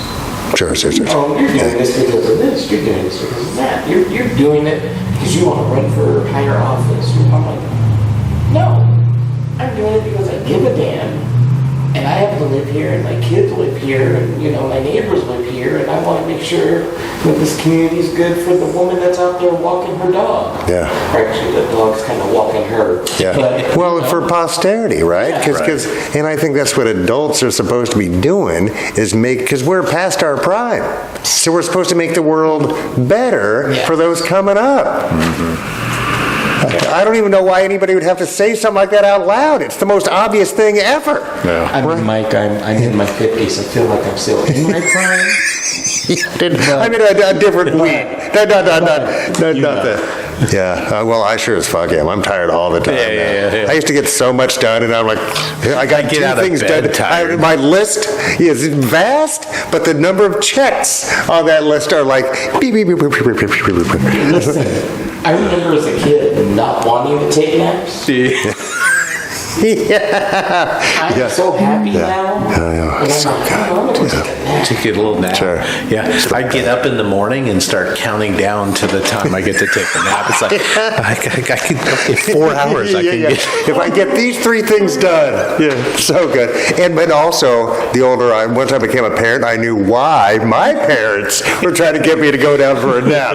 They're like, Just this a one, minute. yeah, here that he's going to play the smother game. What's this pillow smell like, Mikey? I'm telling you, my father-in-law is a champion now. He is. He's a champion. He'll be like, okay, we're going to come over. Like, they're coming to Renton next weekend. And we'll like have a day and a half full of stuff. And at some point, we're like, all right, I'm going to go take a nap. Yeah, awesome, cool. Half hour later, he's like, all right, what are you going to do next? Awesome. Yeah. That's great. He's arrived. That's what that is. He has arrived. Yeah, it's the best. And plus, that means somebody feels safe and secure, and you know what I mean, all those cool things. It's all a compliment. Yeah. If somebody falls asleep, as long as it's not during our show, then I take Just rewatch it 3,000 more times. Yeah, I don't know. I think that's great. Well, Ed, let me ask you this to close this out here. Yeah. Summer's a coming. Oh, yeah. What are you most excited about here in Renton? That summer's coming. Is it floating down the Cedar River? Is it taking the kids to the world-class parks? Is it farmers market? Is it? Man. I know. You know what? First, summer is my favorite time in Renton. Because it's beautiful out. We do have world-class parks. And even if I don't take the kids anymore, because they're like, why am I going to take the kids? I know. I can take the dog. Yeah. But my favorite time of year in Renton during summer is Renton River Days. Right on. Yeah. I love Renton River Days. Yeah. I love the parade. I love the senior picnic. Senior picnic's my favorite Oh, event. nice. Watching the seniors get out there and cut a rug to music Oh, from so their good. generation. Is that at the Don Person? Where's that at? It's usually at the community Oh, center. sure. Oh, yeah. I think one year they did that down person, and people are like, "Oh, bring it back to the community." Yeah. Just watching them cut a rug and eat food, and our public works crews goes out there and barbecues for them, and it is amazing. Another one of my kids, I mean, of course I love the parade, but another one of my kids who doesn't love a parade, but is the drone show. That's its 3rd year. Yep. The drone show is amazing. Yeah, because we saw it, we're at the Big 5 spot. Was that the first year? Yes. Yeah, that was cool. Yeah, because now it's not a Coolon, it's Coolon. moved down. Oh, okay, now it is at Coolon. But the first year it was First down. year it was down Yep. at the Big 5. Yeah, because weren't we broadcasting that night? Because I think we were. Yeah, and then we came out and watched the drone show. Yeah, from the theater. Yeah. The old stomping That sounds grounds. familiar. It's like 3 blocks away. Yeah, no, I love that time of year. I mean, something about a summer in Washington. Oh yeah, no, it's the best. Yeah, it's special. Yeah, it is. That's great. Oh yeah, but and a friend of the show, X-Ray Addict, is playing twice at the Renton Farmers Market. I saw it at least once, but Yeah. Farmers Market is... Yeah, it's good. So, funny story. When Alex was a toddler, Susan Gressler and Don Gressler would take him down to the farmer's market with them. They watched him on Tuesdays. So he'd go down to the farmer's market with him. And all the farmer's market ladies adopted him, and he was just kind of like there. And so then we would go to the farmer's market with him, and he'd be more famous than I was. But he loved to go there and get blueberries. Oh yeah. And so our farmer's market is amazing. I love the farmer's market. Shout out to Carrie Olson and her team. Oh, 100%. Oh yeah. The farmer's market. This year it's going to be on Williams. Oh, that's right. Yeah. Yeah, because when does the construction start happening? I think they're already starting to do some stuff inside. Okay. In the pavilion. In the building, yeah. Yeah. Yeah. Any idea when that's supposed to wrap up? I don't remember. We're just going to ask you a bunch of timeline stuff. It's like, Come on, Ed. I hope. Yeah. I think the timeline, don't hold me to this, is to try to get some folks in there by near the end of first quarter of next year. all right.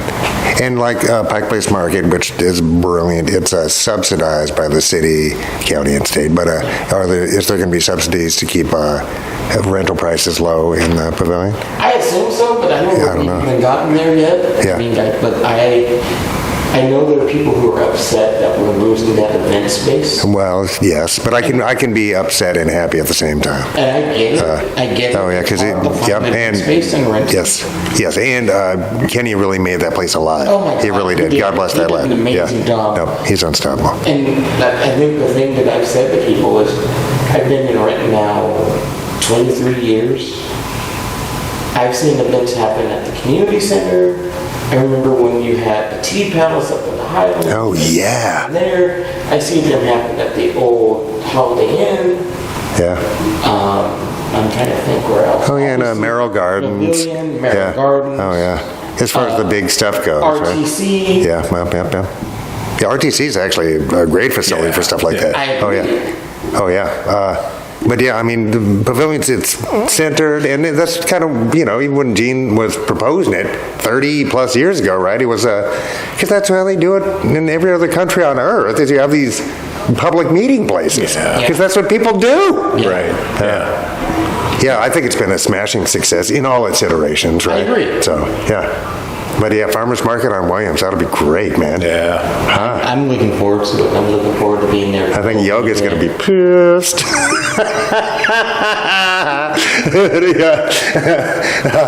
No, what do you do?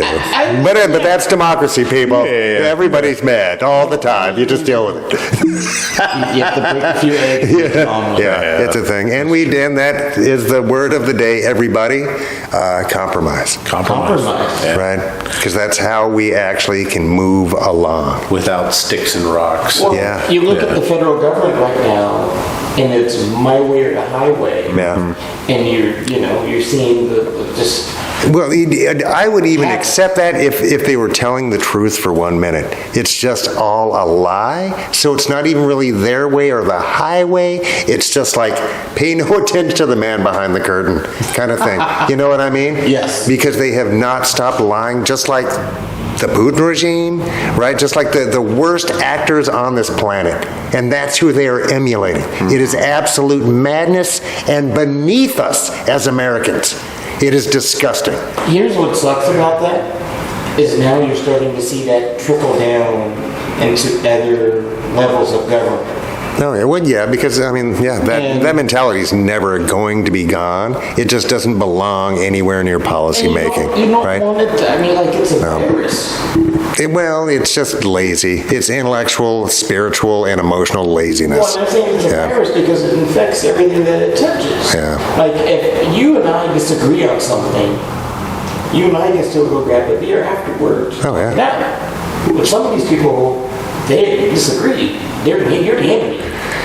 Yeah, And but that's no way to run a country. no, that's no way to pretend that because democracy is more important than the moment. Yeah. Right. And we need to let go of the my way or the highway thing and look towards posterity. Right. It is for the generations to come, for why we do what we do. Right. Absolutely. Yeah, I don't have to be right. I have to try to make right for tomorrow, right? Absolutely. Oh, for fuck's sake. I think we might have a candidate for council here. Oh, no. But I believe in democracy, and I want to thank you to your face for participating, because it's not easy, right? And like you say, people are bonkers. They'll interrupt you in the middle of the store. But I love it. But it's a beautiful burden. I love it, though, because yes. I'd rather if you have so Yes. I told the story on Facebook the other night. Last year I was walking Samson, and it was late, and I think I had to pick up Alex from football practice, and I was like, shit, I want to get him out so he's not crazy all night. And so it was like, I was like, we're going to race the sun. So I'm taking him out, and we're going, and I have a cut-off hoodie on, I've got my AirPods in. I'm like, oh, let's get this walk in. And this older lady stops me. She's like, hey, are you Councilmember Prince? Like, yes, ma'am, I am. How can I help you? She's like, well, this sidewalk is horrible. And I've, reported it to the city a few times and nothing's happened and da-da-da-da. And I looked down at it and I'm like, no, you're right, it is horrible. I said, I'm going to talk to Public Works about it. Finished the walk. A couple of days later, talked to the administrator of Public Works. He pulled it up on a computer, like on Google Earth or whatever, expanded it, could see how bad. He's like, our sidewalk is really bad. We're going to put it on our list to fix. Okay, perfect. I didn't get the woman's name, I didn't get anything. So Monday night after council, I'm walking the dog again. And again, trying to beat the sun. And she sees me, she's like, hey, thank you so much for getting the sidewalk fixed. If you had anything to do with it, I really appreciate it. I went, well, thank you for bringing it to my attention. Like, that's what we're here for.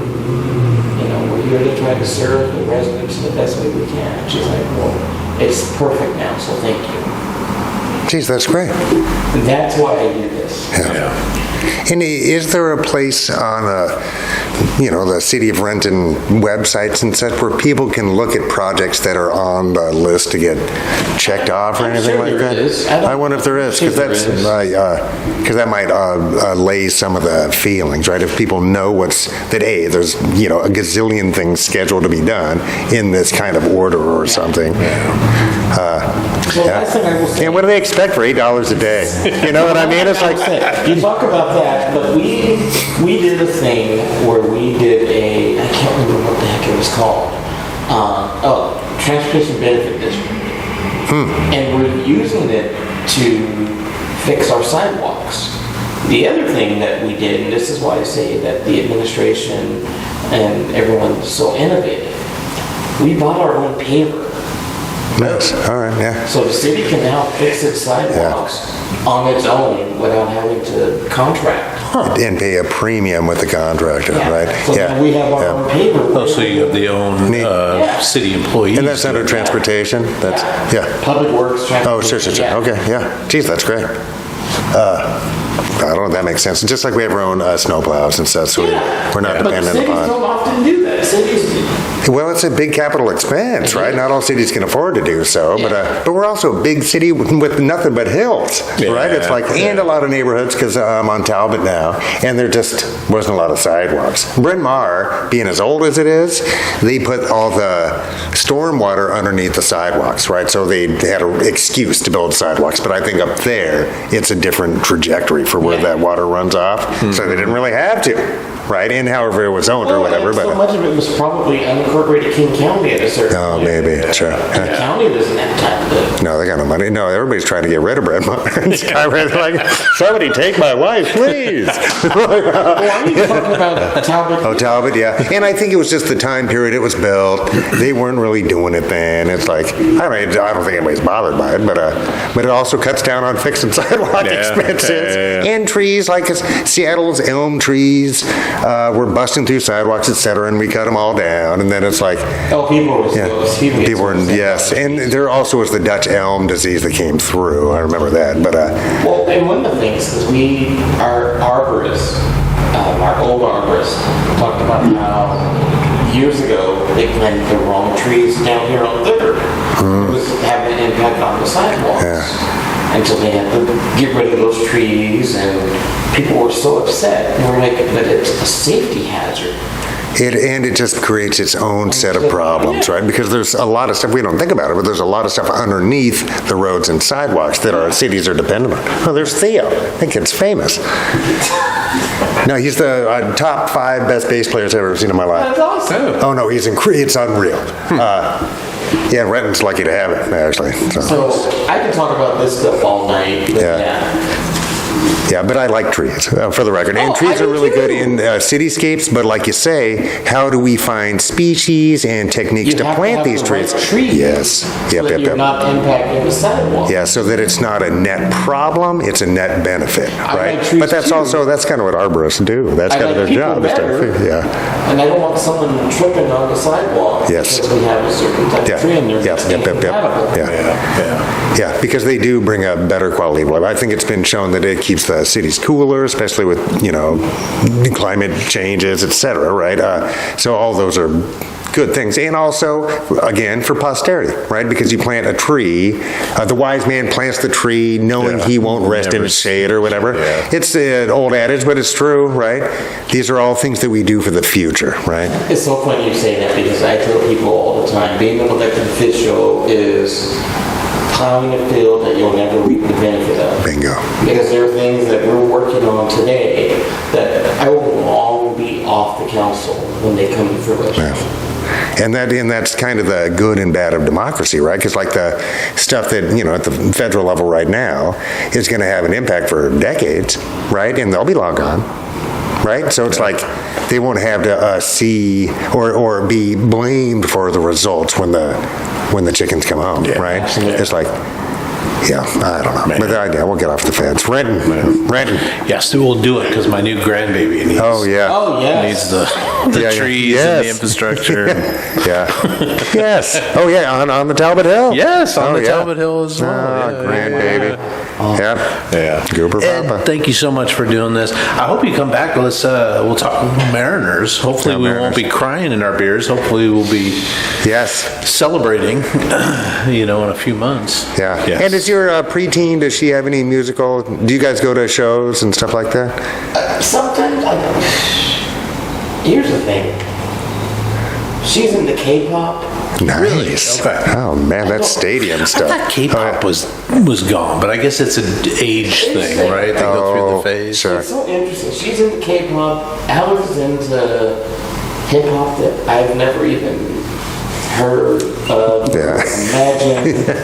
And he'll be in the car with me and be like, Dad, and one time he put someone on, I was like, oh my God, no, can you put someone else on? But he really does want to share it with you? Yeah. Well, that's cool, right? That is a special thing. I'm like, look, Yeah. can you put on somebody better than this? Yeah. Some classic hip hop, please. Yeah. Like, Yeah. he was in the car with me yesterday, and I had it on, so I satellite radio in the car, and Curtis Blow came on. Oh, yeah, come And I on. said, now Yeah. this is the origin of hip-hop. Oh, yes. Yes. Of And he was like- the rise of the MC, Yeah. right? Oh, yeah, And he for was sure. like, oh.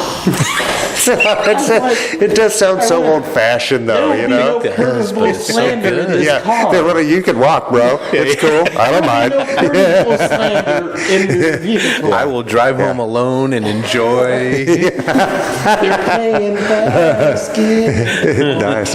Oh, yeah. Oh, yeah. So Well, good. I'm happy to come back anytime. Awesome. Right No, on, we're okay. glad to have you here. Yeah. Thank you, brother. Aye. All right.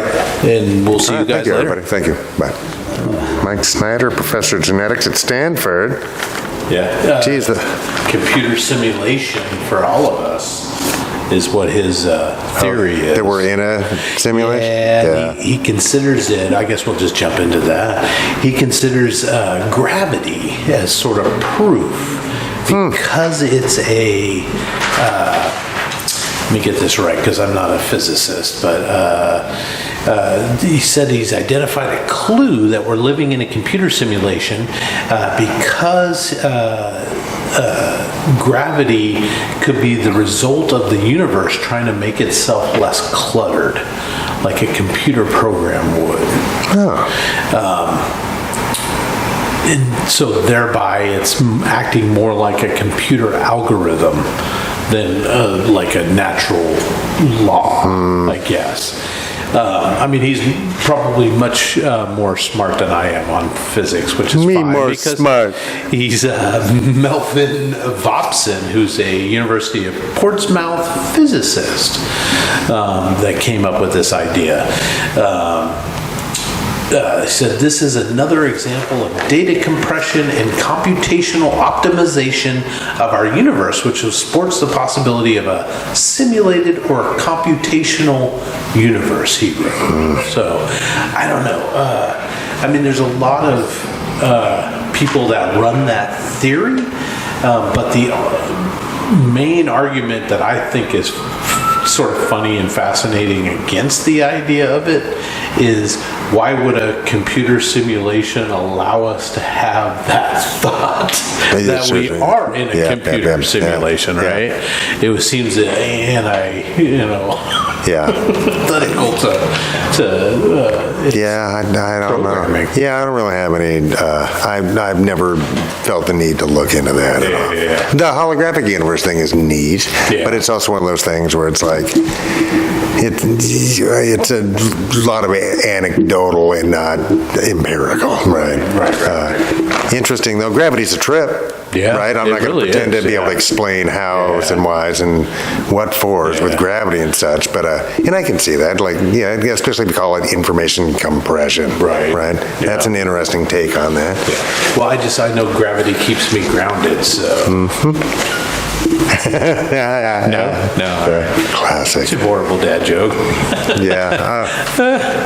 And gravity is 1 million times weaker than, I think, the strong nuclear force.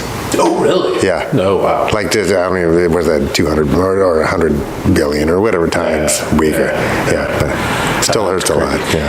There's so much that we don't know about our universe and stuff. That's just fascinating. And would a simulation be disappointing? I don't know. I mean, because if we don't know, as opposed to just causality or whatever. I'd be a little pissed that I, missed the Elon Musk lottery where I could have had it, the Bill Gates money or something. And why did I just keep going to work? Because I remember in The Matrix, the Joe Pantalonia character, he was Cypher. A spy. He was a spy, and it's like his whole thing was they were going to put him back in, but give him like a dynamite life. Like he was going to be a rock star, and he wouldn't know. And he would know. Yep. He's like, just give me a wipe it. Yeah. Yep. Reprogram me. I'm good. Just make me something awesome. Oh, yeah. Yeah. Geez, make me. I don't know, Eddie Van Halen or something. Yeah. I don't know. That's not terrible. That's not terrible. Interesting stuff. Yeah, that's great. Speaking of simulations, though, Mike, a federal judge, a bunch of people have filed a class action lawsuit against Burger King. Oh, good. And a federal judge has allowed the case to move forward. It says it does have some merit, but basically 19 customers in 13 different states sued Burger King in 2022 because they're alleging that the advertised burgers, the Whoppers and stuff that are on the posters and everywhere are bigger than what they actually receive. Sure, and it doesn't say in small print somewhere, actual size may vary or something. I'm not sure how badly these people were damaged. I know, that's kind of the thing. But they're saying, it's approximately 35% larger in size and contain more than double the meat than the actual burger, the advertisement does. But we all know, I've seen footage of how these food photographers manipulate the food to make it look bigger and juicier and more appetizing. Right? So, and what I'm hearing is that advertisements maybe aren't completely truth-telling. What? I don't know. That seems almost a frivolous lawsuit, doesn't it? Because what is the harm in that? I guess you're lying, I guess, in a way. Misrepresenting at worst. But so each person put $100 into burgers and then they realized. Right. So if you got 1 million people, that's $100 million in damages or something? I don't know. I don't know where that falls into, like, legal definition of fraud, right, as compared to puffing. Right. Where puffing is like, oh, I'm selling this Cadillac that was driven by my grandmother, a little old lady to go to church on Sundays. And that was the only thing. Yeah. So I don't know where that sort of balance is, but the federal judge has allowed the case to go forward. Sure. So we'll see. I would like more truth in advertising, but yeah, because it's still, if your product is worth buying, you should be able to sell it. yes, It shouldn't be difficult. You shouldn't have to lie and cajole and all that kind of nonsense.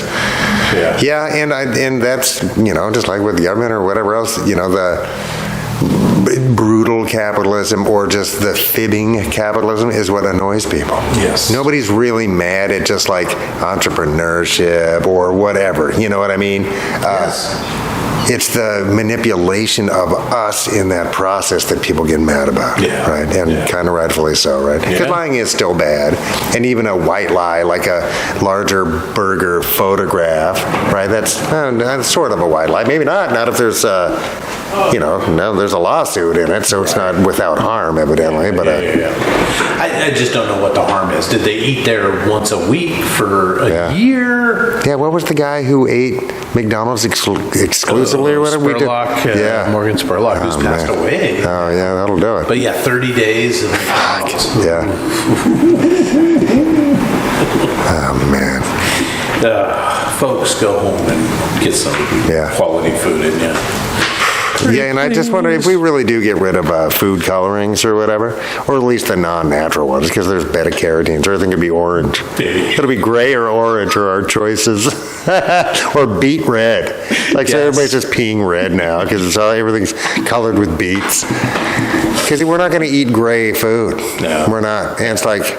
And a lot of stuff that we assume doesn't have colorings in it, like beef, right? Chicken, etc. It's like, because it all turns gray. It all turns, everything's graying as we speak. The minute it's no longer alive, right? Or when it's an ooze that they press into a Pringle or a Nilla wafer or whatever it is, right? They turn it, they have a giant vat of ooh, and then they turn it into goo, and then they put it into you. But you won't put it into you if it doesn't look a certain way, right? It's like gray Cheetos. I'm not gray Cheetos gonna be so fucking funny, dude. Maybe that should be our first advertiser. It's the newest cutting edge of snacks. I think what they're gonna do, Mike, honestly, is they'll get those cheap 3D glasses, but they'll just have them colored, so you slip those on before you eat. Dorito red. Cheeto orange. Yeah, that's a great idea. I think you might have I don't know what you do for the cereals, the Tricks or whatever. cereal. Fruity Pebbles. No, Soviet Gray. Introducing Soviet Gray. Oh, man. So tasty. Boy. I know. Yeah, we'll see. Oh, my God. Mike, aging bursts, have you heard of this? Have been the focus of a few studies over the past few years. Researchers have discovered that most participants, their molecules and microbiomes didn't age in a gradual way. There's ages where they're really sped up, and they're finding that on average it's I think it's 44 years old and 60 years old, and they speed up at a rapid pace at those two ages. That's interesting. They think it's because by the time you reach 40, you're sort of out of your 20s and 30s, so you're not as active as you used to be.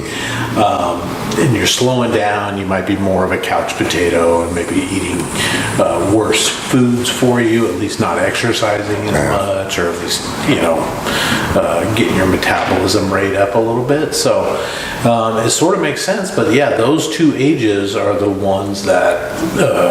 Any idea how large that study was? Or is that it's several studies, actually. Meta-analysis, you say? Yes. So rapid aging around 44 and 60. There's a guy named Michael Schneider, who's a professor of genetics at Stanford University. He said, we know that in your 60s, your immune system declines and your muscle mass declines. It's kind of a natural thing. is why some of that speeds up at that age. But what about your 40s? He says the existing theory is that people are prioritizing their health, are not prioritizing their health in their 40s as well as they did when they were younger. Yeah, geez, I suppose that's true. Yeah. For me, it was 50. But I was way more active in my 30s and 40s. I think I was too. Yeah, and then, plus I was, well, geez, I'd had different habits altogether, I guess. Interesting.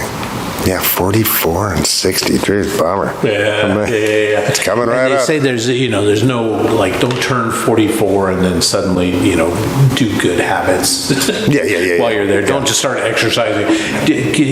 Try to maintain throughout your life. Yeah, that just makes, because we've seen that's how a human body, once it finds a habit, it'll develop the ability to survive in that habit, right? Yeah, exactly. And that includes bad habits, right? Yes, Yeah, because I'm 55, so I really should start practicing for 60, right? And start preparing, I guess, for 60, right? Yeah. Resistance training, and I'm just happy to not be pissed off all the time. So I'm kind of taking that as a win. But I really should exercise. Just not to personalize this, but I see that in my own life. Yeah, me too. I've been getting a lot heavier the last few years, and because of that, I feel it in my feet, I feel it in my knees, in my hips, all that kind of stuff. So, And it's I just a lot of it's going to exacerbate hardcore in the next 10 years. Especially, with, because along with the loss of muscle mass, and I don't know this, but I'm willing to bet that the connective tissues and all those other semi-solids, right? The cartilage and fascia and all that other stuff, right? To get start to decrease as well, right? Yeah. It's that whole kind of start retracting and I would say drying out, but it feels like see, baby squeezings. I need some. You got not mercurochrome. What is it? Adrenochrome. Yeah, mercurochrome. Mercurochrome for the outside. Adrenochrome for the inside. Do you drink that, or do you I don't. I'm not privy to the. It's a suppository. Oh my God. Do you remember totally off topic, the Richard Benjamin space show Quark or whatever? You know what I'm talking about? Quark sounds familiar. It was dumb, but it was great because it's Richard Benjamin being dumb, which is better than just about anybody else ever being dumb. But they would eat just like a pill, like a super nutrition pill down the street, just go, boom. Like, that's real. Just like, oh man. Yeah, like the Jetsons had those little pills, right? It's like, roast beef dinner. But are you tasting the roast beef? Yeah, It's a fucking pill that drops down. I don't know. Lastly, Mike, if you're feeling left out during Pride Month because you're not gay, well, no worries. You can go to the Hetero Awesome Fest, which is taking place during Pride At Month. the HD Hotspurs. Close. It's the state capitol. It's a park near the state capitol in Idaho. There's a person named Mark Fitzpatrick, who's the owner of a old state saloon just outside Boise, who started this 2-day festival at the Cecil D. Andrus Park. He says it's a movement of celebration of faith, family, freedom, right in the heart of Idaho. I find it ridiculous that people think they need to be reactionary. To something that doesn't affect. No. How come people think that when someone else is enabled into their God-given rights, they think somehow they lost their rights? Yes, I never understood that. It's like one doesn't take from the other. Right. It's not like there's a whole pie and they took part of your pie to get their freedoms. Yeah. Isn't that interesting? It's asinine. Yeah. It really is. And it is. I don't know. Because I don't know. It's interesting. And I mean, people are reactionary at times. That's just, it's weird to celebrate reactionaryism. But I mean, if they're taking out permits and doing everything by the by, I don't give a fuck. I mean, I'm not gonna you can have go to parade it, for anything you want, dude. It's like I can guarantee you that probably any parade is going to be more fun and exciting. not even the hetero the fun part. awesome fest. Yeah, geez, I don't know. I mean, it's just that's fine. Whatever. God. Mikey, anything sharing is caring? Anything new this? Well, I got 2 words for you: denim. Nice. On Mood Killer Records out of Olympia, put out the denim LP, which I got the other day. Blue vinyl, just really pretty, and I'm almost afraid to touch it. But nice. I don't have to because I also got a download along with it. That's sweet. So that was nice, and they sent me a 7-inch record for a different band who shares a member, Mangy, with this record. So I'm really happy about it. Been listening to it nonstop, which I do to new music anyway. But I've had my eyes and ears on denim for some time. They're just fun. They're smart. They're snarky. The songs are catchy. They're everything you're going to ask for in punk rock, right? And they're not a hardcore band, right? They're having a lot, and God bless, don't get me wrong, but they're having fun, and it's really nice. Yeah, and it's kind of what I need right now. Yeah. So I've been listening to that a lot. So yeah, awesome. Denim, Carpe Denim. Carpe Denim. That's great. And I'm a big fan of physical media. I'm a tactile guy. I like to read the liner notes. Yes. I like to look at the pictures. Yeah, no, it is very nice. Yes, I agree. But I hate to just be a spokesperson for convenience, but man, I already downloaded it onto my phone, and I listened to it like 4 times today. Yeah. And I wasn't at home at all. Yeah. Right? I was at work. Right. It's great. Yeah, I just can't beat that. It really makes me happy, but I really do like supporting the whole record industry for the most part. And supporting a small record company, and the whole 9 yards. Artist, local artist. Yep. Yeah. So I feel it was guilt-free shopping, and they're playing Lucky. Their entire label, Taste Testers, who are a bigger band now, are on the same label. So they're all playing at Lucky a weekend. I want to say June 21st, 22nd, something. Yeah. So I bought tickets for that too. Yeah. So the triumphant return of Denim to Lucky, to the grand stage at Lucky Liquor. All 10 square feet. Yeah, it's great though. Yeah, so that'll be fun. Yeah, nice. Looking forward to that. How about you? What do you got? Not a lot this week. I guess we started watching 2 shows that just came back, the wife and I. The Last of Us started the second season. Oof. I'm enjoying the second season, but some brutal stuff if you haven't seen it. Yeah, no, it's rough. I had to stop after that. I don't know if I'm going to go back now. Wow. Okay. Yeah. They made it to Seattle, and so that's kind of fun to see. All right. It's kind of interesting to see. Hey, I mean, all the post-apocalyptic, it's always the Space Needle. You know what I mean? It's like, that really, I'm afraid that's going to fall over on its own. And I will say, there's a guy that's in the Space Needle with binoculars. Oh, all right. And he's way up high, and one of the windows is broken, and he's like, I'm like, motherfucker, you're not scanning, Queen Anne Hill with binoculars from the top of the 500-foot Space Needle. All right. And with the winds not blowing you over. Also, Sure. It's also fiction. You suspend your disbelief. And maybe it's an Elseworld Space Needle where it's 1,500 feet high or something. Could be. Cool. So it's quality TV, though. It is. And those zombies are scary. Yes. Because they're fast. Or whatever. They're not brand zombies. They're mushroom zombies. Yeah, exactly. Oh, rough, but they're fast. Yeah, when they attacked, was that not Boulder, Colorado? It was Jackson. Jackson, yeah. Oh, yeah, that was rough. Geez, so we've been enjoying that. Okay. We ran out episodes on that, so we started watching the new season of The Handmaid's Tale. Also rough.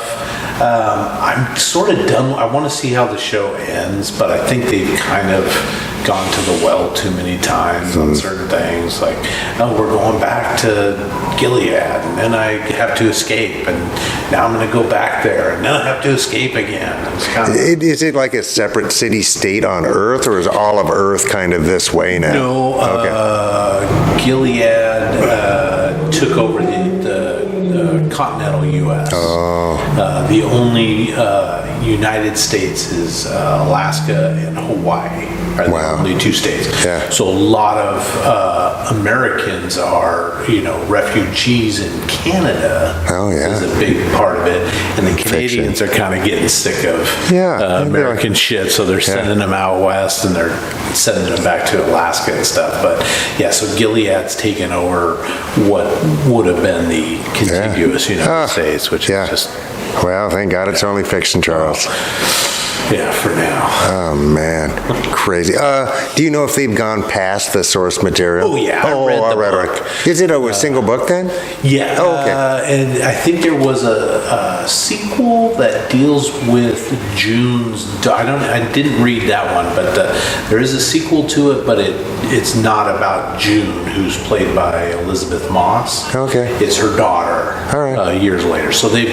It's still like a 50-year time frame, give or take. Okay. Give or take. Yeah. All right. Geez, Yeah, well, exactly. okay. So it is quality TV, at least the first few seasons, but like I said, it's kind of, I think it's run its course, might be gone a season too long or so. Or at least the writers haven't found some new... new way to sort of incorporate everything. So I'll be sort of glad when it's, run its course. Sure. We're good. Yeah. So, Fair. yeah. All right, well, ending this here program on something positive. I think these are positive, Mike. A couple of quotes for you. This one is by Douglas Coupland. He wrote several books, but one of his books called Girlfriend in a Coma, which is also a Smith song. But he wrote, I want to climb a mountain, any mountain, and put the world behind me. And when I reach the top, turn into a piece of the sun. It's a nice thought, just get away from it all, right? Yeah. And then ran across this quote from William S. Burroughs himself. What does the money machine eat? It eats youth, spontaneity, life, beauty, and above all, it eats creativity. It eats quality and shits quantity. Yeah, geez, no, he was a pretty astute human being. Yeah. Old bull, right? All right. Geez, good to see you. Yeah, you as well. All right, y'all. Well, we'll see you guys next week. Bye. Thanks for being here. Please like, subscribe, comment, and share. And if you think this episode is worth $1 or $5, the boys would love to have it. Please go to ourtownpod.store for merch or to donate now. For less than a cup of coffee, you can also join the website in the member-only area for exclusive bonus content, blogs, and more. It's just $3 a month or $30 a year. Thank you for listening to this production of Our Town Podcast Extraordinaire.